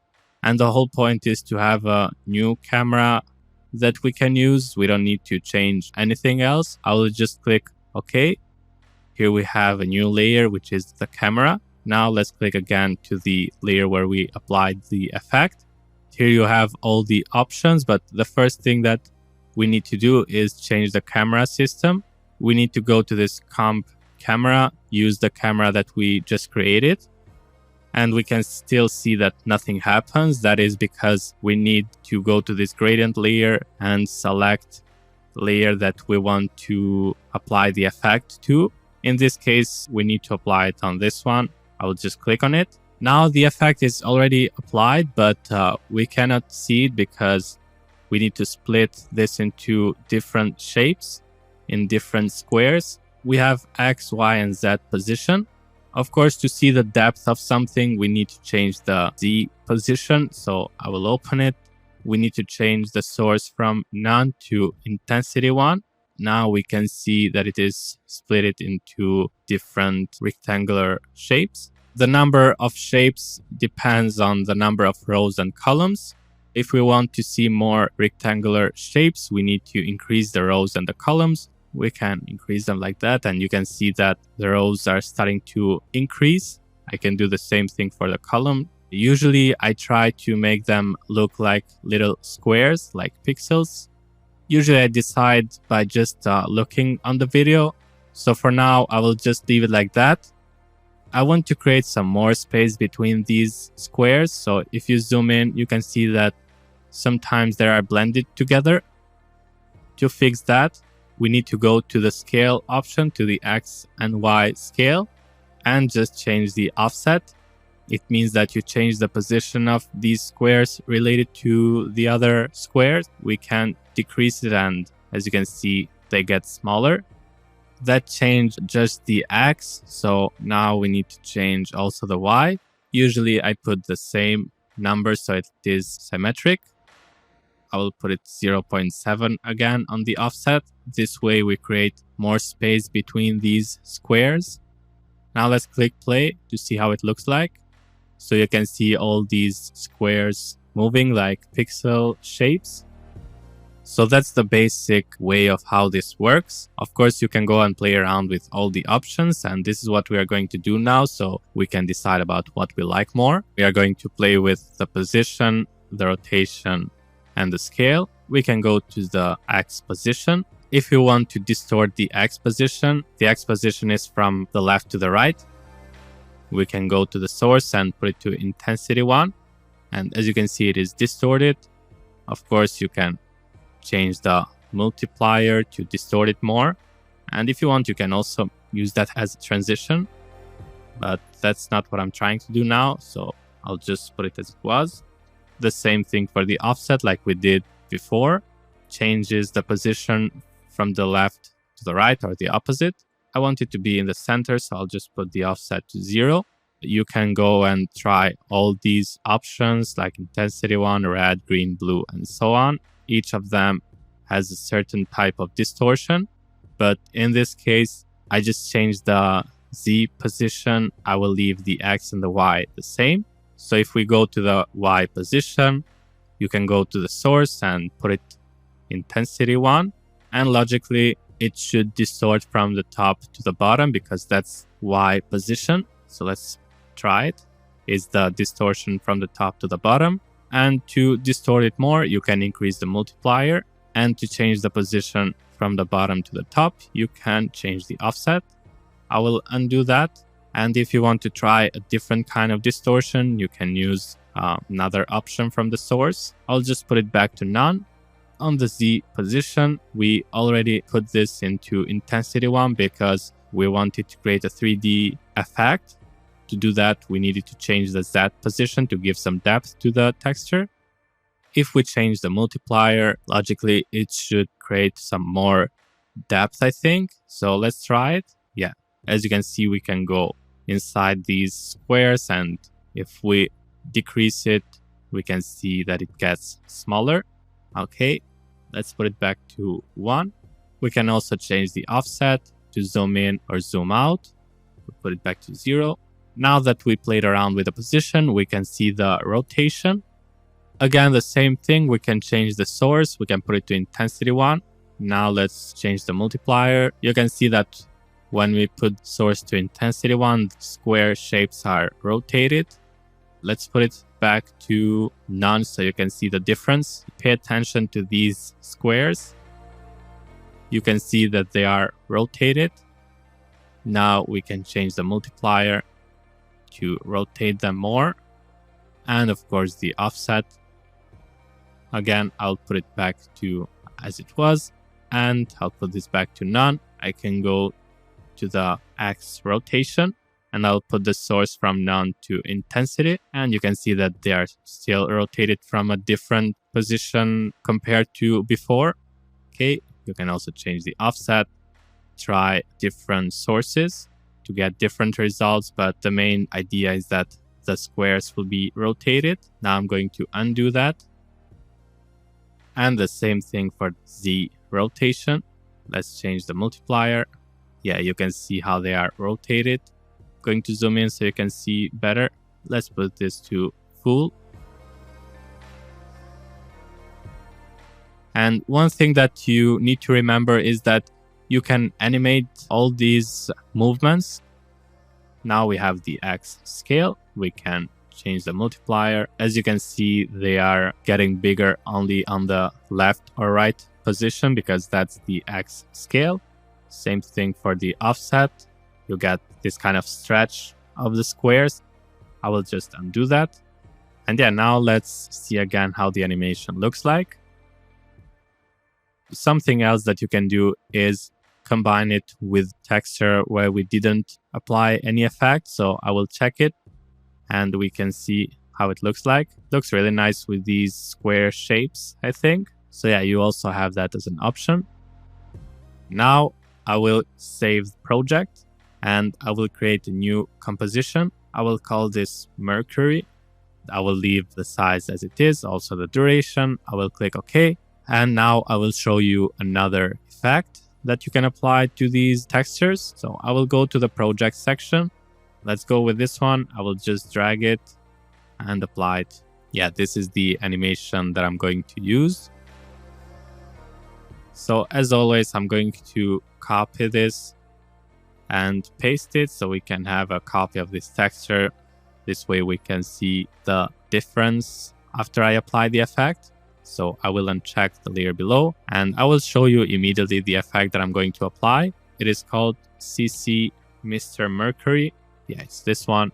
I will just drag it and apply it to the layer. And you can see that it turned black. If we click play, let's see what kind of animation we get. As you can see, it used texture that we created before to get this kind of animation, this kind of liquid falling. This is the effect that is applied, all the options here. Now it starts with a black screen, so to see more of what we are going to change, we need to just move a little bit. Let's go to this second number 2. And I'm going to show you what each of these does. The first thing is the radius X and the radius Y. Basically what it does is changes the width or the height of this liquid.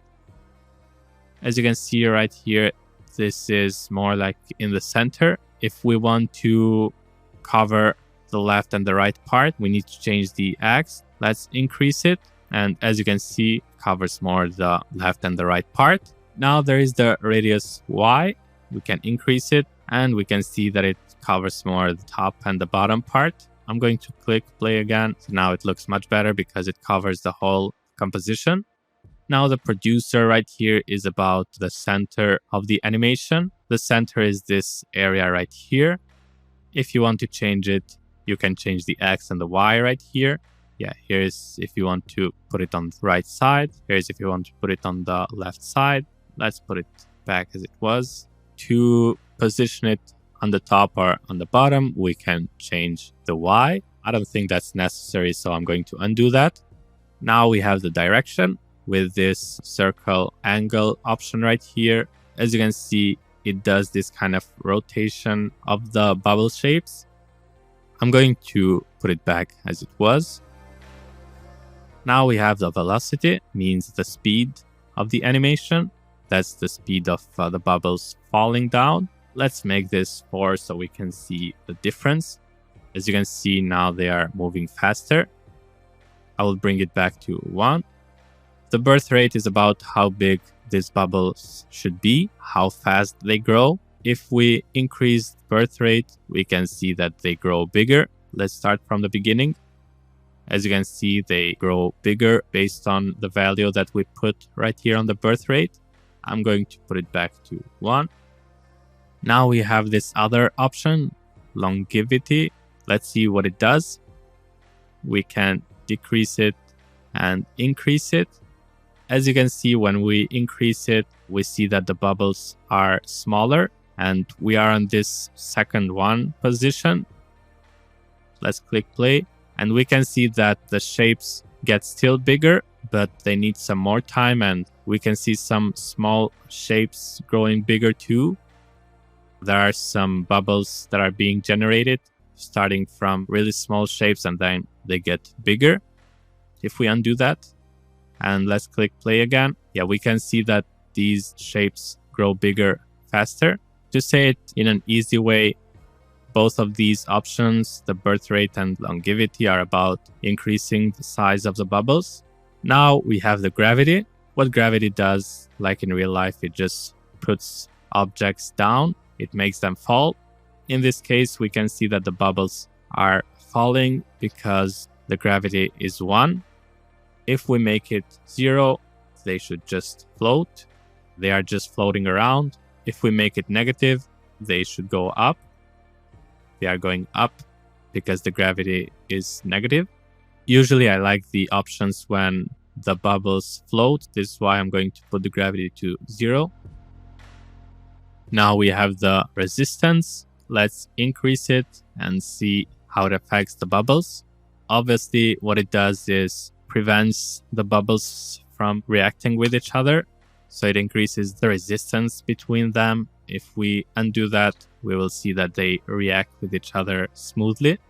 Now there is this extra option, but whenever I use it, I don't see what it does. We can just leave it as it is, and it doesn't really matter for what we are going to do. Now we can go to these presets, to the animation option. It has these kind of presets. Each of them has its name, like fractal, explosive, twirl, twirly, vortex, fire, and so on. They represent a certain type of movement of the bubbles. We have been seeing just the explosive animation. If we go to the twirly, let's click play and see how it looks like. Each of them has a certain type of movement. This is vortex, it goes up. Let's see the fire. I will just use the first one, the explosive. I like this floating around animation, so this is why I will go with this one. Now we have this blob influence, and it is 100%. It cannot go higher.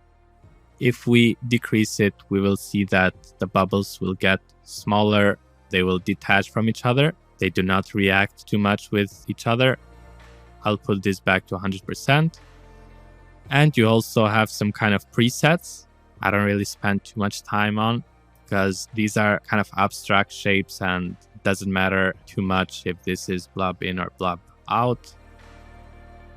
But if you want, you can check these all and decide what you like more. Let's try the last one.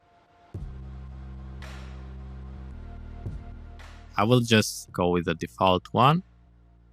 Now we have this blob birth size and blob death size. It is similar to the birth rate option. If you want to increase the size of the bubble, you can increase this one too, so they kind of react with each other. Let's try the blob death size too. You can see that it does something similar. If we increase it too much, we will get original animation. I will leave it as it is. Now we have the light and the shading. As you can see, this looks like a 3D shape. I mean, it has some depth, some light, and some shading. By using the light and the shading, we can make it darker, we can make it shiner. Also, we can change the light color if we want a certain color to be applied on the whole texture. For example, let's go with something like pink. I will click OK. If we increase the light intensity, you can see that the light color is affecting the whole mercury effect texture, but I'm going to undo that so I can leave it as it is. We also have the light height. Let's see this reflection right here. If we change the light height, we see that the reflection position changes. You also have the direction right here that you can change. And again, you can see that the light position changes when I change the light direction. The same thing for the shading. We can make this darker. We can change the diffuse. This doesn't have too much reflection. We can see difference. And the same thing for the other option. Let's decrease the light first. When I decrease the specular, it removes that reflection. Okay, so I will undo to bring this as it was. That's how mercury effect works.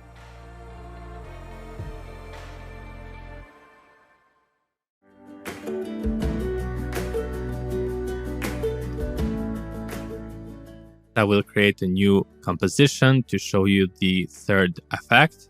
Okay, so that's the name of the effect. I will click OK. I'll go with the second one. I'll just drag it.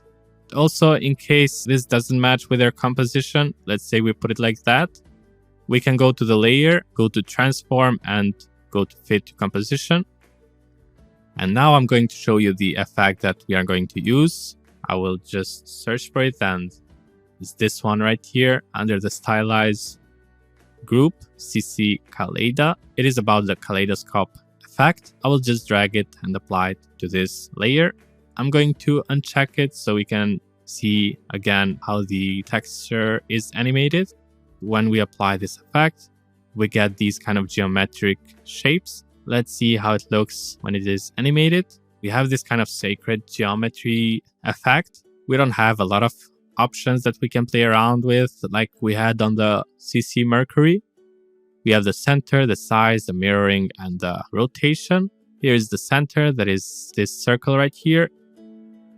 You can change the Y and see how it reacts, and also see how it looks when I change the X. This also depends on what kind of texture are you using for this effect. We also have the size. In this case, we can see 15 of these main shapes. If we increase the size, you will see how these shapes get bigger, and at a certain point, they will kind of merge with each other. This is the kind of effect that you get. Of course, you can put a certain number that you like. If we decrease it, we will see more of these shapes, but you can find a middle ground. This one right here, maybe. And before I show you the mirroring effect, we also have the rotation, and what it does is rotates these geometric shapes. If we increase it, we can see the kind of rotation that it does. I'm going to undo that. On the mirroring option, you have all these kind of presets that you can use. Personally, this stylish option is my favorite one. And you can see the kind of effect that it does. It creates these kind of flowers. You can try these all. We can start with the unfold, see the kind of effect that it does. We can try the wheel, and it creates these kind of squares. As I said, my favorite one is stylish, but there is also the flower. It is difficult to do a certain explanation for each of these because they just create geometric shapes, but I don't really like these kind of separations where we see the squares. I like more the options where we see them blended together. This is why I showed you my favorite ones. Something else that you can do besides working with the size, rotation, and the center. Of course, you can animate these all.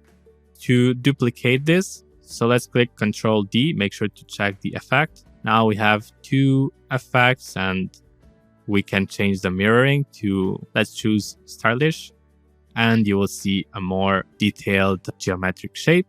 And we can animate certain options on each of them. For example, we can animate the size. Let's go to the end, increase the size. On the second one, I can animate the rotation.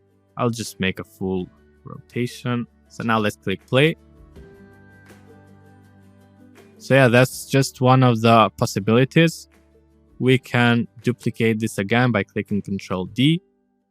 And from stylish, I can go to the flower option, and I can also animate the size. What I'm trying to say is that the possibilities right here are endless with these effects. I'm going to show you one more thing that you can do using the Mercury effect. I will create a new composition, and I'm calling this Mercury text. I will click OK, and I will show you how to apply a texture to a text and how to make it abstract using the Mercury effect. First of all, we need to create a text. For that, we can use the tools that are right here. We can see the type tool. In case you don't see this, you can just go to Window and make sure the tools option is checked. When we click on it, we can see the character right here. So we have the font. We can change the font like we want. We can make it bold, italic, and so on. You also have the colors right here. In this case, it is yellow. This square right here with a red line is the stroke color. Right here is font size. Right here is the space between rows. And right here we have the space between letters. Let's just click and let's type something like abstract. I will select it. The color actually doesn't matter, but let's just put it white. Now I will use Futura font, and to make all the letters capital, we can just click this icon right here, all caps. Just need one color, which is white, although as I said, it doesn't matter. So now we need to increase the size of it. Going to increase it right here. If you want to change the space between letters, you can use this one. And now to put it in the center, we can go to this align option, and we need to align it horizontally and also align it vertically. And we can see that now it is in the center. So now that I created the text, I need to apply a texture on it. So let's go to the project section, and I will just drag this texture on top of it. Now to apply that texture on the text, we need to put the texture below the text layer so it looks like that. And we need to go to this option right here that says none. And from not track mate, we need to put it to alpha mate. And this means that it will be applied to the text above, to the shape of it. As you can see, you can also try the other ones.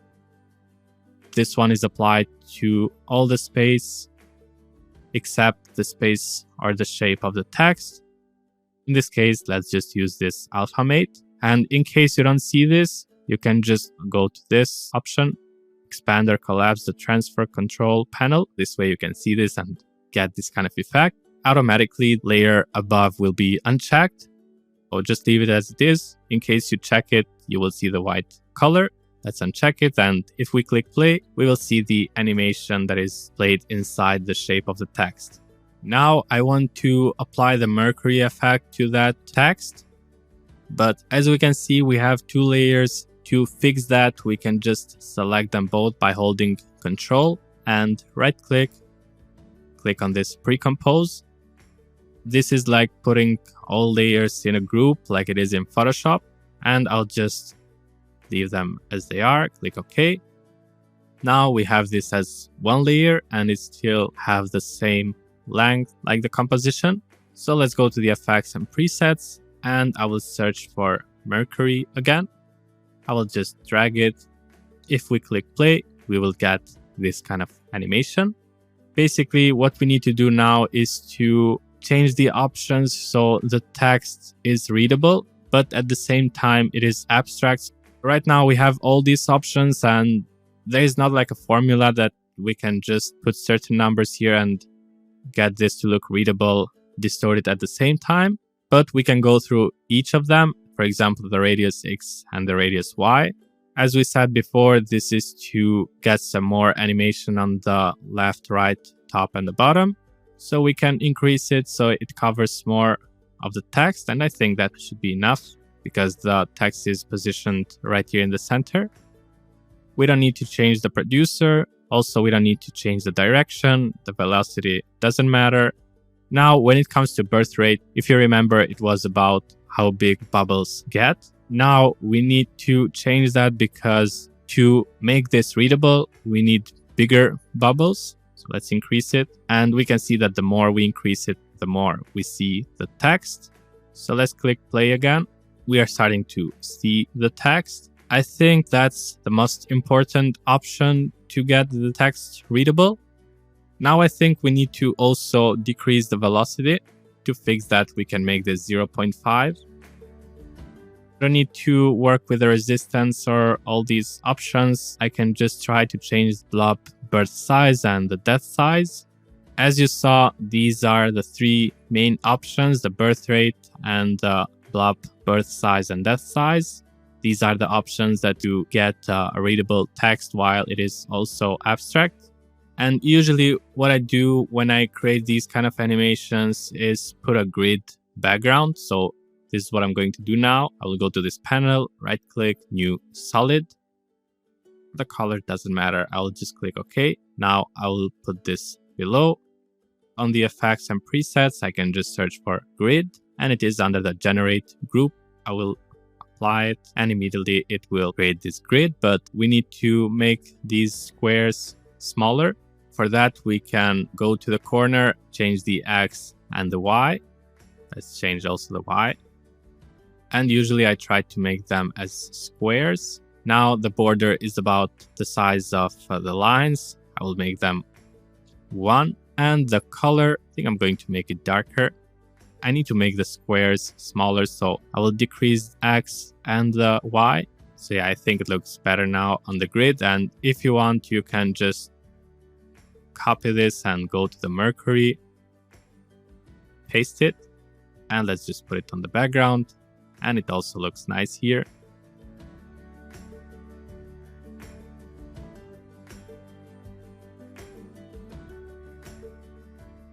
Now that we are done preparing our assets, we will use them in the 3 images of our final projects. Let's go on the next step, creating those animations.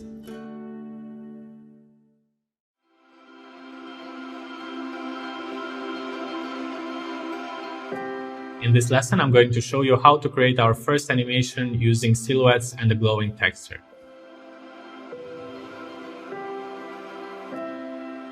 Now I'm going to open After Effects. We can move on with the first animation. I will go to the project panel. I will double click on it and open the resources that we need for the first animation. I'm going to open some of the animated textures that we created before. Also the silhouette PNG image. I will click import. Now I will create a new composition. So I will click here.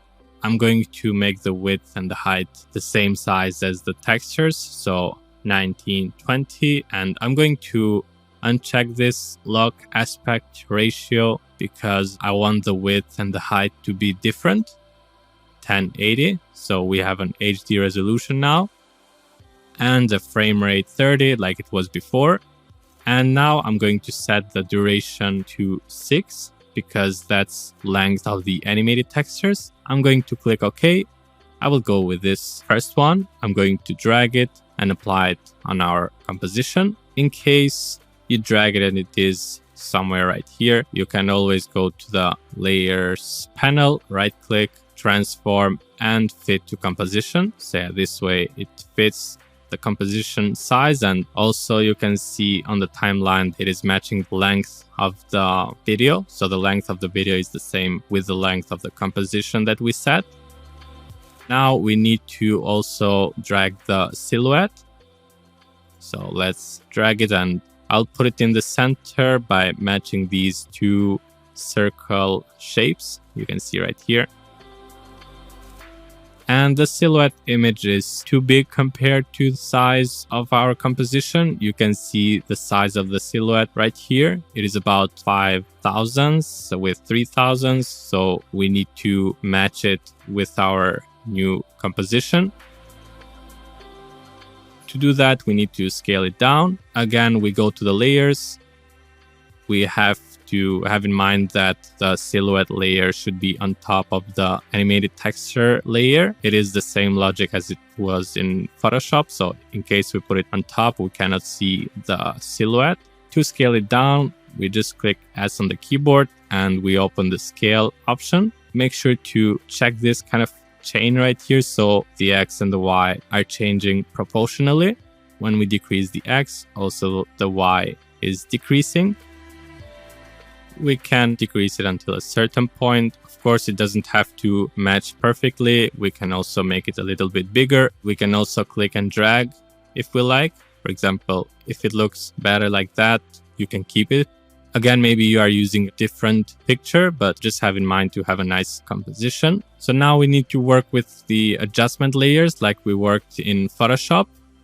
Again, the same logic in After Effects where the adjustment layers should be on top of the other layers so they affect both of those layers that we are talking about, the silhouette and the animated texture.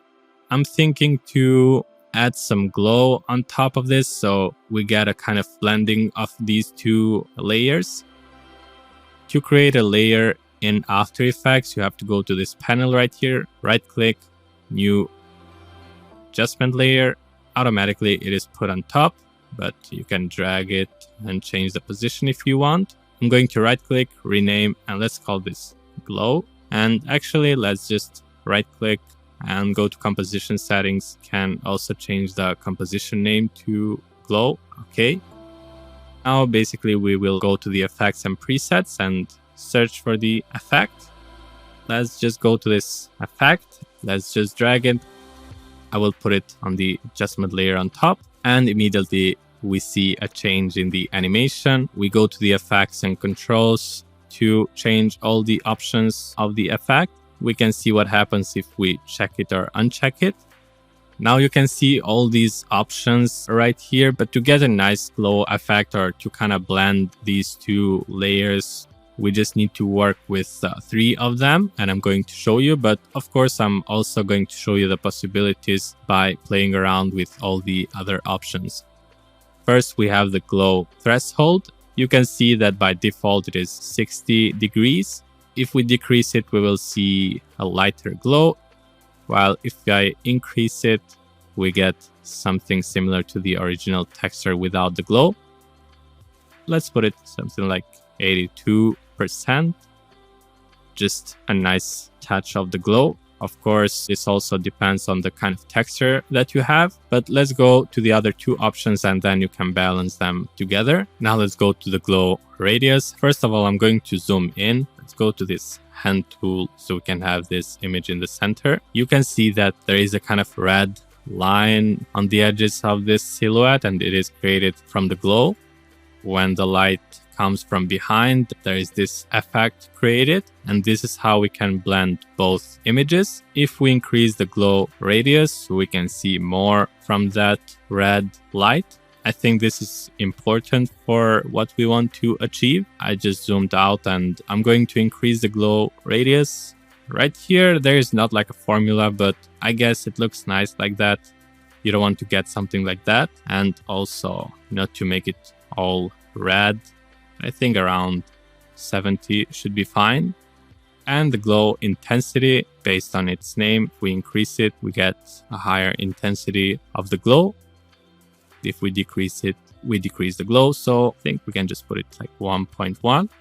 These are the essential options of the glow.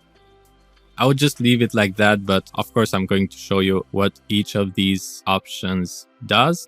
I'm just going to remember these values so I can set them back later. And let's start with the options. The first one is glow based on. You have 2 options, alpha channel and color channels. Now this is about the position of the glow.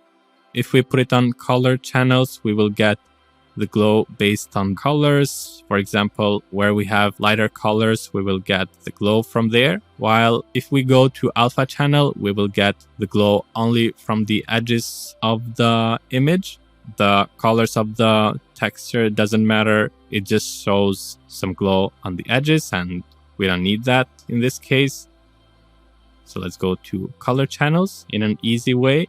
Now I explained these 3 options. So let's go to this composite original, and you can see that we have 3 options here, and I tried them all. We have this on top, also this none, and I see that when we put it on top, we don't get the glow effect. The behind option and the none option are the same, so I never changed this actually. There is also the glow operation. This is like the blending modes in Photoshop, where it starts with none or normal. You have all these other options, blending modes like overlay, soft light, lighten, and so on. Now, usually to get some highlights, you put the add mode or screen mode. You also have lighten mode. It also depends on glow intensity and stuff like that. For example, let's put it on screen. Let's increase the intensity. We still get the glow, but it's not the same as the add mode. But of course, you can also experiment with blending modes like multiply, exclusion to get some crazy colors. In this case, I'll just go with add option. Let's go to the next option, the glow colors. Now we have 3 options here. Original colors, AB colors, arbitrary map. These are connected to the options below. And let's try first the AB colors. Again, we need to change all these 3 essential options to understand more of how this works. So yeah, I'm decreasing the glow threshold so we can see better how this works. and you can compare them. It is a kind of different positioning of the glow. This is how I can explain it. The same thing for the arbitrary map. It is a different position of the glow compared to the original colors. Let's see what's possible with AB colors. Now, to change more the position of the glow, you also have the color looping. 4 options here. You can try them all and see what you get. Of course, you see these 2 letters, A and B. This is also related to the color A and color B. You can see that the glow is white. So if you want to change that, you can just go to this white color. And for example, let's pick a pink color. You can see that it affects the color of the glow. The same thing for the color B. You can see how it affects the glow, but I'll just leave it as it is. And now we have the color loops. If we increase it, we get these kind of wavy lines repeating. And also the color phase that is related to that. You can animate these shapes if you want by changing the angle. Okay, let's undo that. You also have the percentage of A and B midpoint to increase the intensity. Let's try also the arbitrary map. Now you can see the edges are not soft like it was on the AB colors option. Again, it is related to glow threshold, and the more we increase it or decrease it, actually, the simple it gets. We can also increase the color loops to get more details and animate it by changing the color phase. And you can see that this is not related to these AB options. Actually, let's just delete this and get another one. I remember this was 82, glow radius 71, and glow intensity 1.1.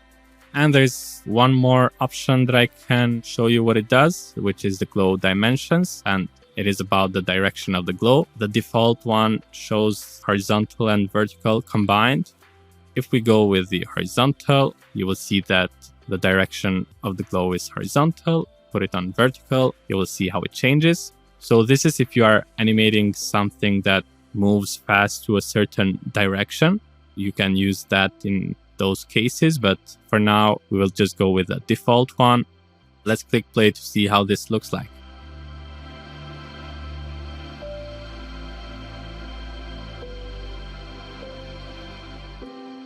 In the next lesson, I will show you how to create a composition using the liquify effect.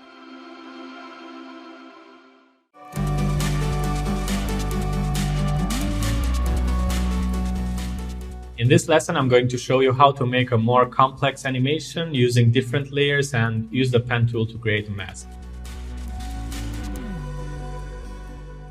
Now we will go to After Effects again to work on our second animation. First of all, let's go to the project section to get the resources that we need. So I will double click on it. Let's open these other textures that we haven't opened yet. And now we are going to work with the animation where we have the statue and the sunglasses. So I will select them both by holding Control on the keyboard, and let's click Import. Now we need to create a new composition, but different from this one that we just did. In our next composition, we are not going to create an HD resolution. We are going to create a composition based on the size of the statue. You can see the size right here, 1200 by 1500. I will go to Composition, New Composition, and we can change the width and the height here. Okay, the duration 6, and I will click OK.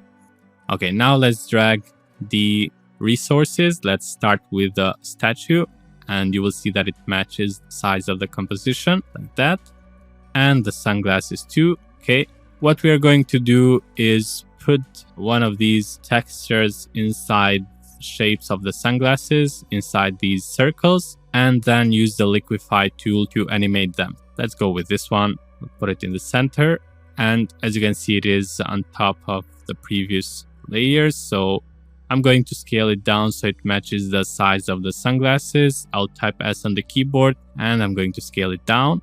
I'm going to decrease the opacity so we can see the sunglasses too. I will click on the layer and type T on the keyboard, and this is the shortcut for opacity. Manually, you can just click on this triangle shape and you will see the transform, and you have the opacity right here.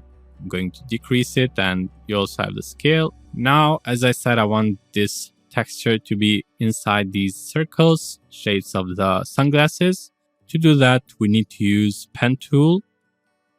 We used it also in Photoshop to select certain objects or cut certain shapes. We are going to use it for the same function in After Effects. I'm going to show you how it works. First of all, make sure to select the layer where you are going to apply the mask. So let's click on a point. Now we have the mask option. The mask represents the shape that we are going to create. Again, the pen tool works the same way as it worked in Photoshop. So you just click and drag to create a curve. Do the same thing until you close the path, but I'm just going to do something fast just so you can understand. To close the path, we go to the point where we started. Now it is visible just the part or the shape that we have selected from the texture. If you click on this triangle again, you can see the mask right here. It is called mask 1 because that's the first mask that we created. And I'm going to show you later what each of these options right here does. If you click on invert, it will select everything else except the part with that we selected. First, I'm going to undo everything. Something else that you should have in mind is that to create the mask, you need to select to the layer that you want to create the mask on. Otherwise, if you just click on a certain area on this panel and go to the pen tool, you have the fill and the stroke, you will see that you are creating a new shape. It is on a new layer. So I'm going to select it and delete it because this is not what we want to do. Let's click on layer and let's go to the pen tool. And now I will just try to create shape of the sunglasses, so this circle shape.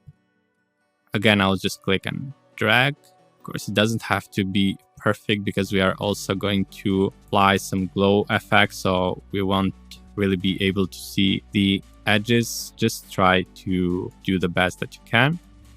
Let's try to close the path. I'll go to this hand tool so I can see better. You can see that there are also these kind of diagonal lines that you can change so it manipulates the shape. And yeah, I think that's fine. So now I will go to the other circle shape. I'm going to use this hand tool to orientate. I'll go to the pen tool again, and I'll just start from here in the middle, do the same process, click and drag. Okay, now let's try to close the path. Now I will just type T on the keyboard to get the opacity, and I will increase it. For the hand tool, the shortcut is H. Okay, now let's go to the masks, and you can see that we have two masks here, but we also have these options. To understand what they do, I need to create a new mask. So I'll click on the layer and I'll create a mask that overlaps on both previous masks. Now you can see that it is an add option, and it means that you can keep adding shapes by selecting them, or you also have these other options like subtract, deletes that certain area that you selected from the previous masks, intersect, that just gets the part that you selected from the previous mask, and similar effects by choosing the lighten, darken, or difference. So yeah, this is when you want to get a certain shape by combining two masks, but we don't need to do that now. So I will just click on this and click delete from the keyboard. And let's click play to see the animation. Okay, now that we got this kind of animated texture inside sunglasses, we need to distort them by using the liquify tool. But something that we should have in mind is that we are going to distort the sunglasses and the texture both at the same time, but we have them as separate layers. So to fix that, we need to group both layers. To do that, we can just click on both of them, Command or Control on the keyboard, right click, go to Pre-Compose, make sure to select these options. Let's click OK. Now you can see that we have it as one layer, and if we uncheck it, they are both being deleted at the same time. We need to distort that, so we will use the liquify tool. I'll just go the effects and presets and search for liquify. Let's just drag it and put it on this new composition. And now to animate the distortion, again, we need to select all these 3 distortion options and make sure we are on the first frame. Now let's go to the last frame, and we can go to the warp tool options where we have the brush size and the brush pressure. I'm going to increase the brush pressure to 100%. We can drag this faster. And the brush size, I'll just try to get something that matches with the size of sunglasses shape. On the tools options, we just need to use this forward warp tool. We used it in Photoshop 2 and also in After Effects before. Process is to just click and drag like that. I'm just going to click and drag, and we will see in the end that this will be animated.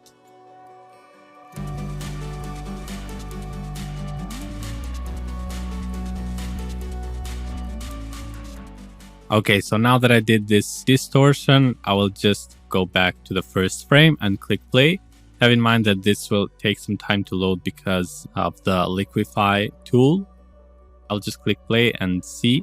Okay, so this is how liquify tool looks like. If you want, you can make this longer or distort it differently, but this is how the effect works. Now, I'm also going to show you how to create a nice background for this animation. To do that, first of all, we need to get one of the resources. So I'll go to the project section and I'll just drag it here. I'll type R on the keyboard to get the rotation, and I'll rotate it by 90 degrees. And I'm also going to scale it. So I'm typing S on the keyboard to scale it up a little bit so it matches the width of the composition. I'll drag this layer below so we have it as a background. I'll go to the effects and presets, and let's search for CC Star Burst. I'll just click and drag on animated texture layer, and immediately we will see that this is converted into stars. And if we click play, you will see how it is animated. Let's just uncheck layers above so we can focus only on background. This is what we get if I click play. On the effects and controls, we have some options and we are going to play around with them. I'm going to show you what each of them does. First of all, we have the scatter. If we increase it, it increases distance between stars. You can see that we get less stars, and I'm going to increase it because I want to get something dark. As I said, I don't want to get too many stars or these circle shapes. Also, we have the speed. Of course, if we increase the speed, stars will get faster towards us, as you can see. So I would suggest you to put the speed to 0. And I'm going to show you why. So if we click play, you can see that nothing happens beside color changing because of the texture, but we can decide about the animation of the stars by choosing the angle of the face or changing the angle of it. You can see what it does by changing the angle. As you can see, it animates the position of the stars. Let's undo that. And I would suggest you to go with this because you can create a loop by animating the stars from this option. We can click on it, go to the end, and we can make a full cycle. Let's see if we get a loop. You can see that we get a loop in terms of the position of the stars. These are the options for the stars CC Starburst. I think we can get something nice by playing around with this. Maybe I can increase the scatter a little bit more. Now we can put them both and see how the animation looks like.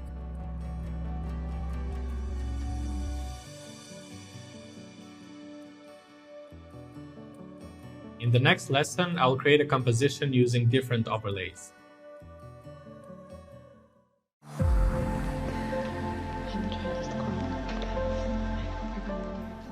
In this lesson, we will use the statue image and add overlays to create a very interesting animation. Now I'm going to open After Effects again to complete the third animation. I'll go to the project section and double click on it to get the resources that we need for this animation. I've already opened these textures, so I'm going to open some other ones that I've created before. Also, the most important one, the colorful statue, because this is what we're going to edit. I'm going to open also these animations that I've created from some tasks. Maybe I don't use them all, but let's just have them. Yeah, I'm going to import these. Now I'm going to create a new composition. The width and the height is based on the size of the colorful statue. It is the same as the previous statue, so also the duration is okay. So I'll just click OK. Let's get colorful statue, drag it in our new composition. You can see that it matches the length of our new composition. I'm going to show you the animation that we are going to do. Basically, we are going to divide this into different animations. For example, in 1 second, we will have 3 different animations applied to the statue. I'm going to use this to zoom in to the timeline, and you can see the number of the frames. It says right here 5 frames, 10 frames, and so on. When it reaches 30 frames, it means that it is 1 second, because if we go to composition settings, this is the frame rate that we set. First of all, let's change duration or the length of this layer. Now it is 6 seconds. To decrease it, we just go to the edge and see kind of icon with 2 arrows, and we just click and drag. Let's zoom in so we can make sure that it is 10 frames. Let's go to the frame number 10. Now it is 10 frames. It means that I need to duplicate it 2 more times to get a length of 1 second. We can go to edit, copy, and edit, paste. And I will just drag it.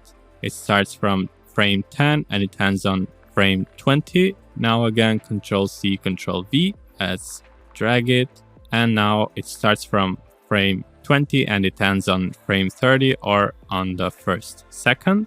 Let's make another copy of it because we are going to need it later. On each of these sections, I'm going to apply a certain animation. Let's just pick one of them. Let's pick this first one.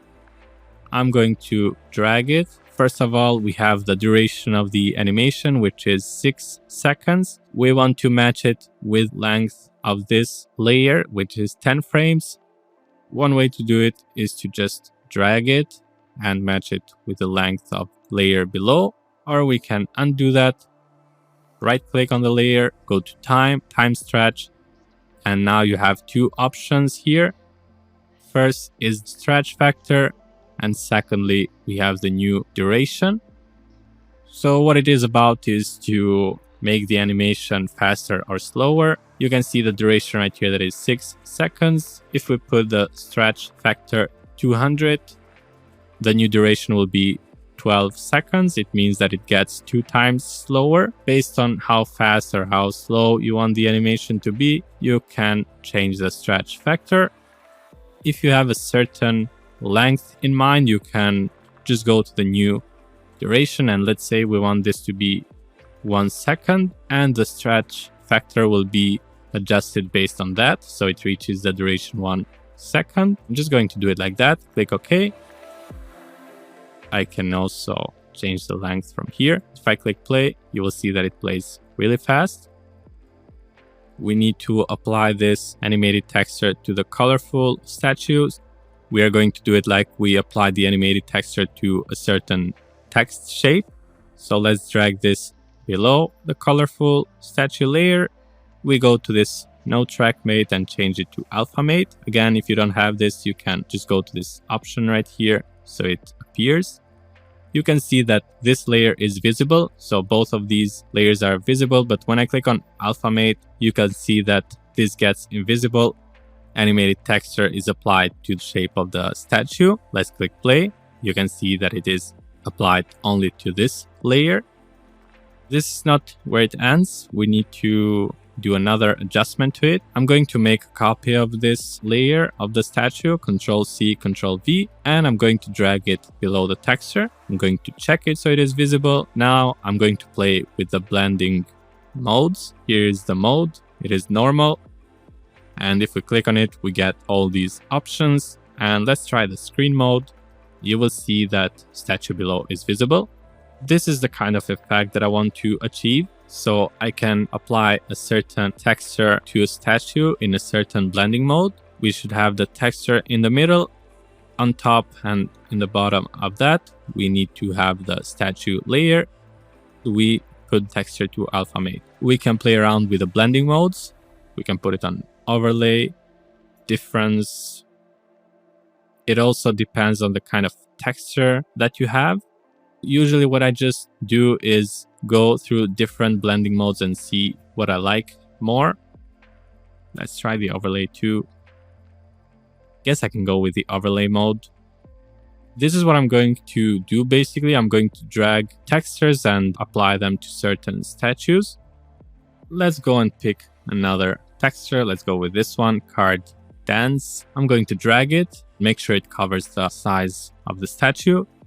Again, I'll go to time stretch. Let's make this 2 seconds now. And again, I'm going to change length and I'm going to put it below new layer that is on top.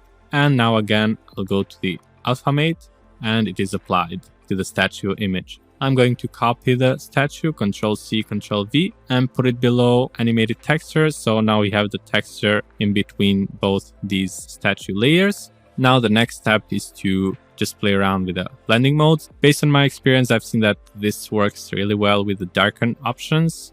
You can see that nothing happens because we need to also check the layer below. Now let's pick another texture or the third one. Okay, let's go with this texture. Going to drag it. You can pick random ones, but something that I would suggest you is to have this rule in mind of going from one texture with a lot of light to a texture that is kind of darker to create a nice contrast. For example, don't put them all in lighten mode because all the textures will be similar. We will not get a lot of variations. Let's put this again below the third one. Go to time stretch. I'm going to zoom out so I can change the length. Let's check it so I can see better. We'll adjust the length again. Now I'm going to apply the alpha mate. Copy the statue, Control C, Control V, drag it below the animated texture. I'm going to check the layer. And now I can play around with the blending modes. I'll just go with the overlay mode. Now we just applied 3 textures in 3 different statue layers, although the layer is the same. You can see that the timeline gets kind of messy. So to structure everything, we can just click on all these layers, starting from the first one, holding Shift, and going to the third one, right click, pre-compose, select these both, click OK. Now we converted this into one layer. This is what we have done so far. And I'm going to create 2 more layers like this one. So it means 6 more animations. I'm going to start by making some copies of it. Control C, Control V. And now let's go to one of the textures. Let's go with this one. I'm going to drag it in the middle. I'll go to time stretch. Let's make this 2 seconds. And I'm going to adjust the length of it with the length of layer below the statue. Let's drag it below. And again, the same steps from no track mate to alpha mate. Click Control C, Control V for the statue. I'm going to check it and put it below. Put this from normal to screen, I think, because I haven't put any of them on screen yet. Let's go to the second one and I'll see what I can pick. Okay, let's go with this Mercury one because I haven't used it yet. Again, I'll go to time stretch. I'm going to make this 2 seconds again. Now with the Mercury, it starts with this dark background. So I'll make sure to remove that. I'll just get the part where we have a lot of squids animated. Let's just drag it below. I'll put it from none to alpha mate. Let's make a copy of the statue. Control C, Control V. Let's make it visible and put it below. And now we can change the blending mode. I think it will look nice again on screen mode because it deletes dark areas. Let's go and pick another animated texture. Yeah, I'll go with this one. Right click, time stretch 20, stretch factor. I'll click OK. I will adjust the length. Change it from none to alpha mate. Make a copy of the statue. Control C, Control V. You can see that this gets repetitive, but this is how it's done. Let's change the blending mode. Maybe I can try the difference mode. I haven't tried it yet. Also, I think I can change the position of the texture right here because it has less details and we can see the face more.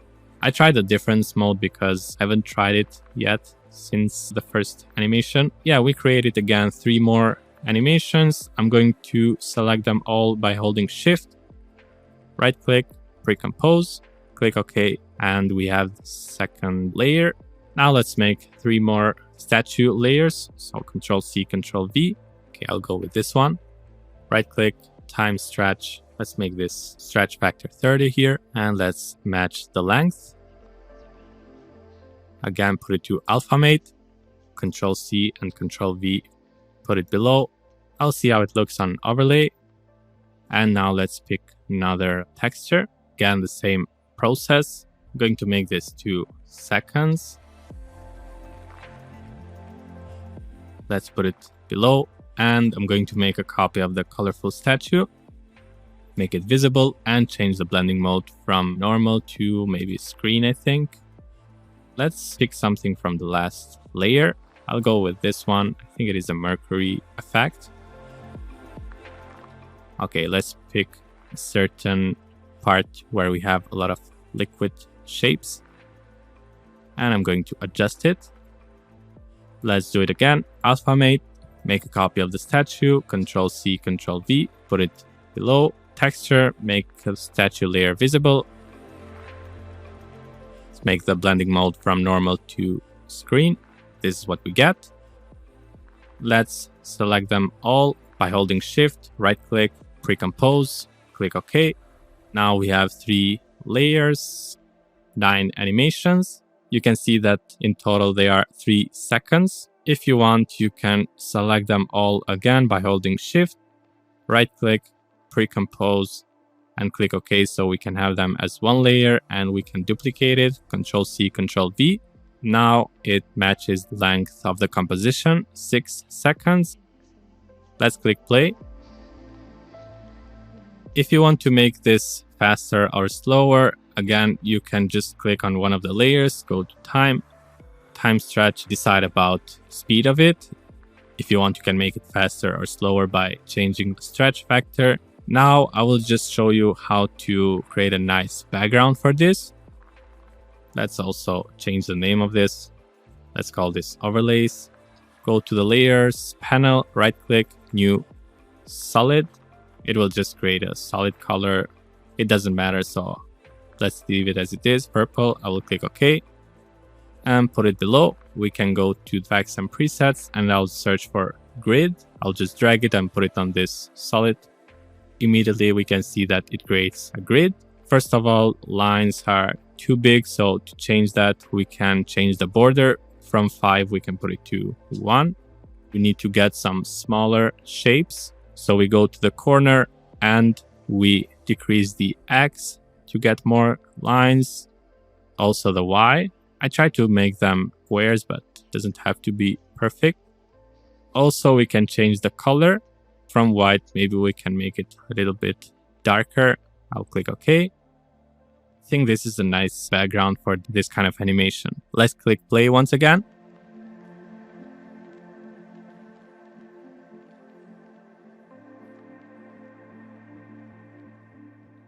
In the next lesson, I will show you some tips to make your videos more retro and trippy looking.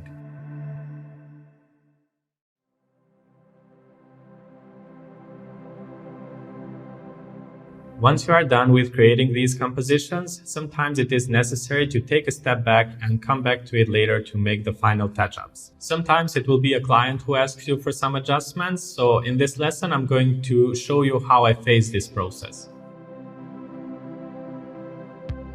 I'm going to show you a trick that you can make in this kind of animation. I had a client work where I created something similar to this style, but instead of the statue, there was a text.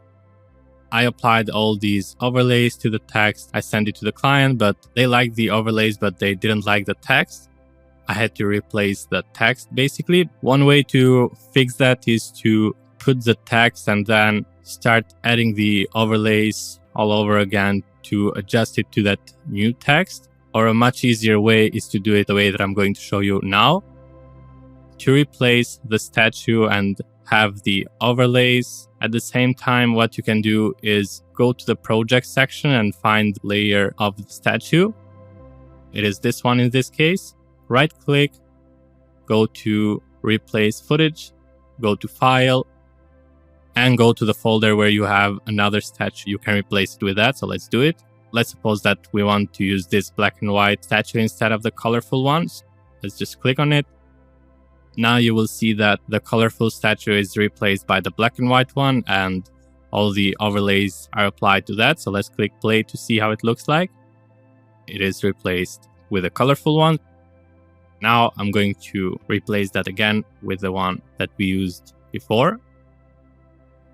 There are some adjustments that I use a lot in my animations. This is what I'm going to show you now. First of all, it is glow effect. We already used it in the first animation, so I'm going to also apply it in 2 other animations. One way to do it is to just copy this adjustment. So edit, copy, and let's go to the second one right here, edit, paste. In this case, you can see that the size of the adjustment is different from the size of our composition. The glow effect will be applied only in that area. One way to fix it is to just grab it here in the edge and make it bigger. Another way to do it is to just select the adjustment layer and delete it. Right click on this panel, new adjustment layer, and let's call it glow. And I'll go back to the previous animation, go to the glow effect, and I'm going to copy the effect right here, not the layer. So I can copy this, edit, copy, and let's go right here. Now the adjustment layer is automatically created in the same size as the composition. As you can see, it matches the size of the composition. So I just go to this effects controls and go to edit, paste. Let's zoom in. You can see the adjustment layer, the glow effect that is applied. And now I'm going to copy the adjustment layer because the next animation is the same size as this one. I can just paste it. Now I'm going to zoom in and see how the glow affects this animation. In this case, we have different overlays, so I have to see how it looks in different times. I guess I need to increase the glow radius because I feel like this glow is too light and centered. I'm increasing the glow radius. I see it on these colors, on the light blue and light yellow color. If I decrease it, they get lighter. I don't want that. I want to maintain the original colors. So let's uncheck and check it again. That's the first adjustment that I usually do. The second one is changing the colors. First of all, let's rename this. I'm going to show you the other adjustments. I'll go to the effects and presets and search for color balance. I'm going to use this hue, lightness, and saturation. I'm going to drag it and put it on the effects and controls under the glow effect on the same layer. Now we use this. You can change the hue to change colors. You can increase or decrease lightness, and also the saturation. You can decrease it to make it black and white.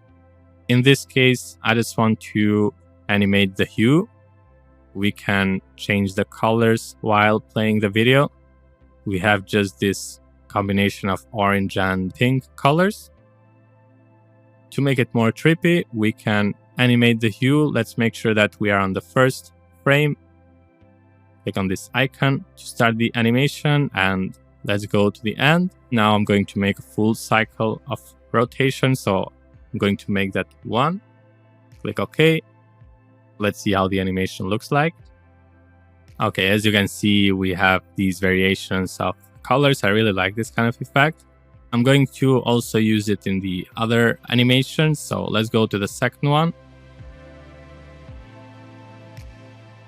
And I'm going to show you something that you should have in mind. First of all, let's put this color balance on the effects and controls. Something that you should have in mind is to be aware of the position of each adjustment layer. You will get a different result if you put the color balance on top of the glow, and I'm going to show you. If we increase the saturation here, as you can see, we get this kind of round shape. It is supposed to be the glow. When we put it on top, we don't get that effect anymore. So the glow is below that. Let's uncheck it. You can see it on the frames of the sunglasses, but in terms of the glow, nothing else changes. I'm just going to make an animation of the hue like I did on the previous animation. Let's go to the end. I'm going to make one cycle.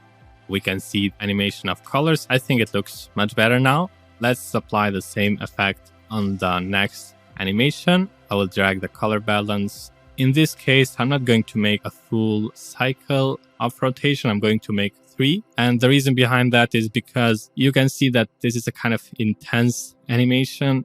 You see all these textures changing really fast. A fast color changing animation would make it look much better. And actually, I can also increase the saturation. Before I click play, let's go to a certain point where we can see a frame. Let's increase the saturation. And I'm going to put this on top of the glow. You can see how intense it is now that we also animated the hue. Now the next adjustment that I'm going to show you is the grain. So let's go to the first animation. I'll go to the effects and presets and search for grain. It is this effect that says add grain. I'm going to drag it and put it below the first 2 adjustments. And you can see this square that appears on the screen. So let's zoom in. You can see that inside this square, we have the grain effect. This is like a preview, so you can see the difference before and after the grain effect. If you want to change that, you can go to this viewing mode. You can change it from preview to blending mate or final output. So let's keep it like that. We can see the changes. I'm going to show you what some of these options do. The first one is the preset, and in this case, it is none. You can also change the preview position, so you can also increase the size of it. Right here, it is the center. You can see how that changes if you change the X or the Y. Maybe we can put it right here, and let's move with the hand tool. This way, we can see the animated texture and also the PNG file. Let's go to the move tool again. You can make it bigger by changing the width and the height. You can uncheck, remove the box. Also, you have the box colors. Let's close that. Here are the most important options, the tweaking. Let's zoom in so we can see better, see what each of these does. First of all, we have the intensity. Let's increase it. You see that the intensity of the grain is higher, but we don't want that weird effect. So let's just put it to 1. Now we have the size, and as you can see, this grain effect is made from some kind of small pieces. You can increase the size of them or decrease it. Maybe we can make it 0.5. Now we have the softness. If we increase it, these shapes will get kind of blurry, as you can see. So let's just put it to 1. Now we have the aspect ratio. Let's increase it, and you can see that we get these horizontal shapes. While if we put it to 1, we get a more balanced aspect ratio. Now on the application, we have the blending mode that we have also used in other effects. In this case, we have 5 blending modes. You can see how each of them reacts. Let's just leave the default one. Basically, what I change are just these intensity, size, and softness, also the aspect ratio. Let's just focus on these main options. And I think I need to decrease the intensity because there is too much grain. I just want to add it as a minor detail. As I said, from 1, we can put it to 0.5. Maybe I can also decrease the size to 0.3. And I feel like we have a high intensity. I can see it on this dark area. Let's try something with less grain. I feel like that's better. And now I'm going to change the viewing mode from preview to final output. When we zoom out and uncheck this, it's difficult to see the difference. When we zoom in, we can see the difference. I want just this minor detail in this kind of animation. I'm going to copy this effect, Control C, and I'm going to also paste it on the other animations. In this case, maybe I can increase the intensity since we have a dark color palette. I'm going to put it 0.4 maybe. I want to have it just as detail. Let's copy this again, and I'm going to also paste it on the third animation. Again, a really small detail. These are the three main adjustments that I do on my animations: the color balance, the glow effect, and the grain.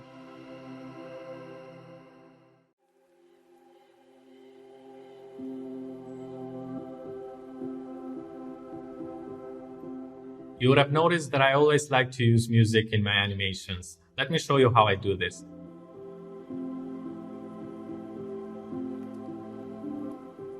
Now that we have our animations, one way to make them look better instead of adding different effects and adjustments is to add some music. And I'm going to show you the process that I go through to add the music. Usually I don't spend too much time on it. I just go on YouTube. I feel like the lo-fi music goes well with my style. This is what I search for usually. As you can see, I've searched lo-fi non-copyright music because I share my animations on Instagram and I don't want to get any copyright strikes. You can go through some playlists, pick a song that you like. For example, I can go with this one. Usually on the description, you have a link where you can download it. In this case, here is the free download link from the SoundCloud. I'm just doing this as a test so you can understand the process. Maybe I do some more research and stuff like that to get another song, but you can go to more and download file. Now that the download is finished, we can put it in our project section. And let's go to this first animation. Let's say that we don't like this first part because it starts really slow. We can just click and drag like that. What I do is just drag this until I find a point where I like the music. So I like that part where the beat starts. So let's start from the beginning.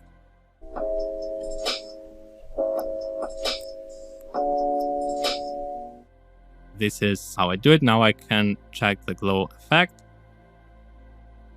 And in case you want to add the music from a singer that you like or something like that, for example, on my Instagram page, I added this animation and I put a song from this singer.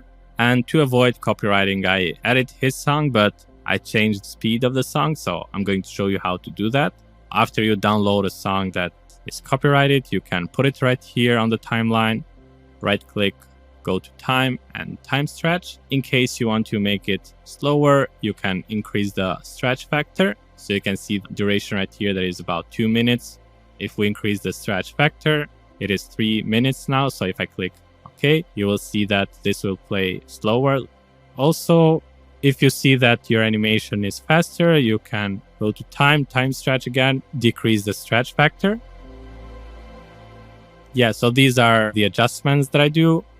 I download non-copyrighted music in some cases and just put the music on the timeline, and I make sure to credit the artist or the producer in the description where I share it on my Instagram page. And the second way is to get a song that is copyrighted, but you can make some adjustments by changing the speed of it.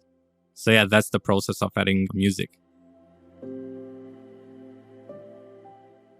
We finally have finished the 3 compositions, so let's export them.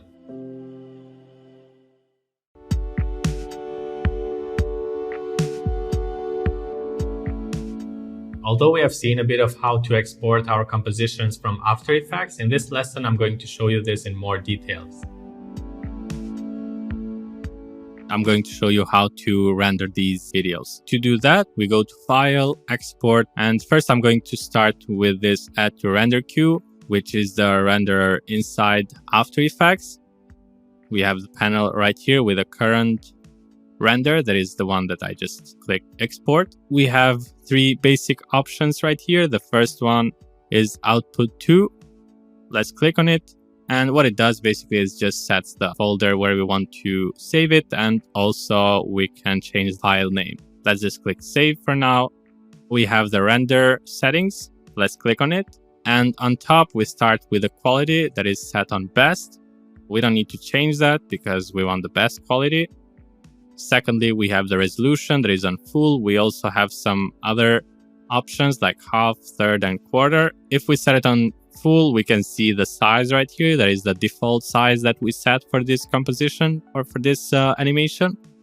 If we put it on half, we will see that the size will be divided by 2. We have two other options that are kind of important. The first one is frame rate that we set on 30.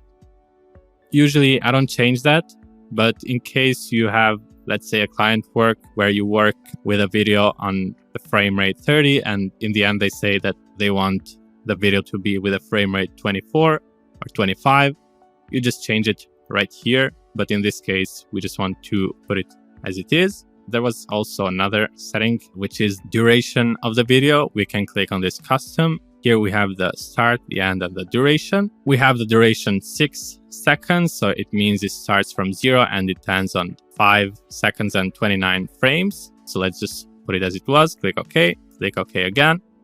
And now we have the output module. Let's click on it. And here we have the format and the video output.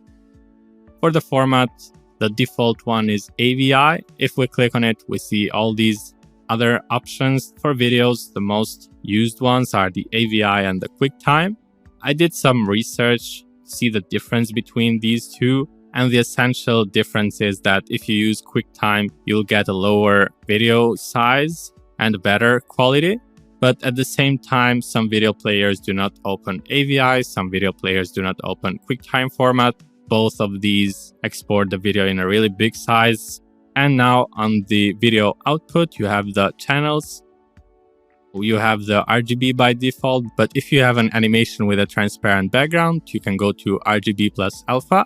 The depth will be millions of colors plus. In this case, we don't have a video with a transparent background, so we just go with the RGB and the depth is just millions of colors. So let's click OK. And if you want to render this in this QuickTime format or AVI, you just click render. I don't want to render this to get a big file. I want to render it as an MP4. So I'm going to show you the second way to render the videos. First of all, let's check these layers because otherwise we will just export black video. Let's go to File, Export, and add to Adobe Media Encoder Q. That's the second way to render videos and the one that I mostly use. And the one on the list that is highlighted with a blue color is the one that we want to export now. If you want to remove something from the list, you can just click on it and go to this minus sign. We have two options here. First, there is this match source high bitrate where we are going to change the format and stuff like that. And this second option right here is where we decide about the folder where we save the animation. So let's click on it. Let's just call this glow. I will click save. Now let's go to this match source high bitrate. Okay, let's make this bigger. And here's the video that we are going to export, that we are going to render. You can see the timeline right here. It starts from 0 and it ends on 6 seconds. If you want to make it shorter, you can just click on this triangle and drag it, and you can see how the duration changes. So it means that the video length will be 5 seconds and 9 frames. We don't want that, so let's just drag it until the end. The goal right here is to export this as an MP4. So let's start from the beginning. We have the format. If we click on it, we can see all these options like we saw before. You have the QuickTime format right here too. You have the PNG and all these different formats. But to export it as an MP4, you have to click on this H.264 format. So let's just click on it. Something really good about this is that you have presets. If you want to export this for YouTube, you can just click on it and down here you have these presets. So you just click, for example, YouTube and then just click OK. In this case, we are going to do things manually. On the output name is where you save video, but we just did that. Down here you have effects, video, audio, multiplexer, caption, and publish. In this case, we don't need to change anything else besides some settings on video section. First of all, we have the width and the height. It is by default the same as the size of the composition, but if you want to change it, you can uncheck this. Make sure to have this chain option to maintain the frame aspect ratio while resizing. And if you decrease, let's say, the height, the width will also change. You can see the aspect ratio is maintained. We want to keep it as it is. Now we don't need to change any of these options that are grayed out. The only setting that we can change is the bitrate settings. By default, it is on 10. And you can see the estimated file size right here. That is 7 megabytes. And when I want to export this for Instagram, the main goal is to keep it lower than 20 megabytes and ideally have it even less than 10 megabytes. When the video is 6 seconds or something like that, I don't change this. I just keep it as it is, so 10. But if you want, you can also increase it a little bit, and you can see that also the estimated file size will be increased. I'll just put it 20. Let's also check this. Use maximum render quality. Click OK. To start rendering, we can just click on this green triangle, start queue. But before I do that, I'm going to add the other videos on the list and then start them all. So let's go to the second one. I'll go to File, Export. Let's wait for it to get on the list. The only thing that I want to change here is to change the width and the height because I want to maximize it for Instagram. And the ideal size to post on Instagram is 1080, and you will see that also the height will be changed. So if it is a square, you can have the width and the height the same, so 1080. Let's make this 20. Let's check this, click OK. Let's also change the folder. I'll click Save. And let's get the third animation on the list. I'm going to export this in two formats actually. First as an MP4, so let's change the size. Okay, the bitrate, let's put it 15 or 20 like we did before. Let's set the folder first. I want to also export it as a GIF file because that's the format that I use to put the animation on Behance. So if you want to create a Behance project that contains animations, you have to export them as a GIF file. So let's go to File, Export, and put this in the list again. Okay, let's set the folder first. Okay, now let's change the format. Now to export it as a GIF file, you go to Format and select this animated GIF. Something that you should have in mind is that Behance accepts GIF files less than 40 megabytes. To achieve that, you have to play around with the quality and the length. In this case, this animation is 6 seconds, but we know that at a certain point it repeats. I'm on the 3rd second right now, so I'm going to decrease the length. I want to make the animation 3 seconds. This way I'm decreasing the size of it. And the quality, let's put it 20. Okay, I don't need to change anything else. I will click OK. And now I'm going to start rendering. When the render process ends, I'm going to check the GIF file to see if it is less than 40 megabytes. If it is more, I'll have to make some more adjustments like decreasing the quality. So let's click this green triangle and wait for the render to finish. So now that the render is finished, we can go to the folder where we can see the animations. We have the glow effect, the liquid glasses, and overlays. Now we see on the overlay GIF that it is about 30 megabytes. The goal was to export it less than 40 megabytes, so we achieved the goal. It is ready to post on Behance. This is the way that you can render the videos. Now all your animations are ready and good to go, and we have reached the end of this course. I would love to ask you to follow me onto the next video where I will summarize everything and guide you through the process of completing your final project.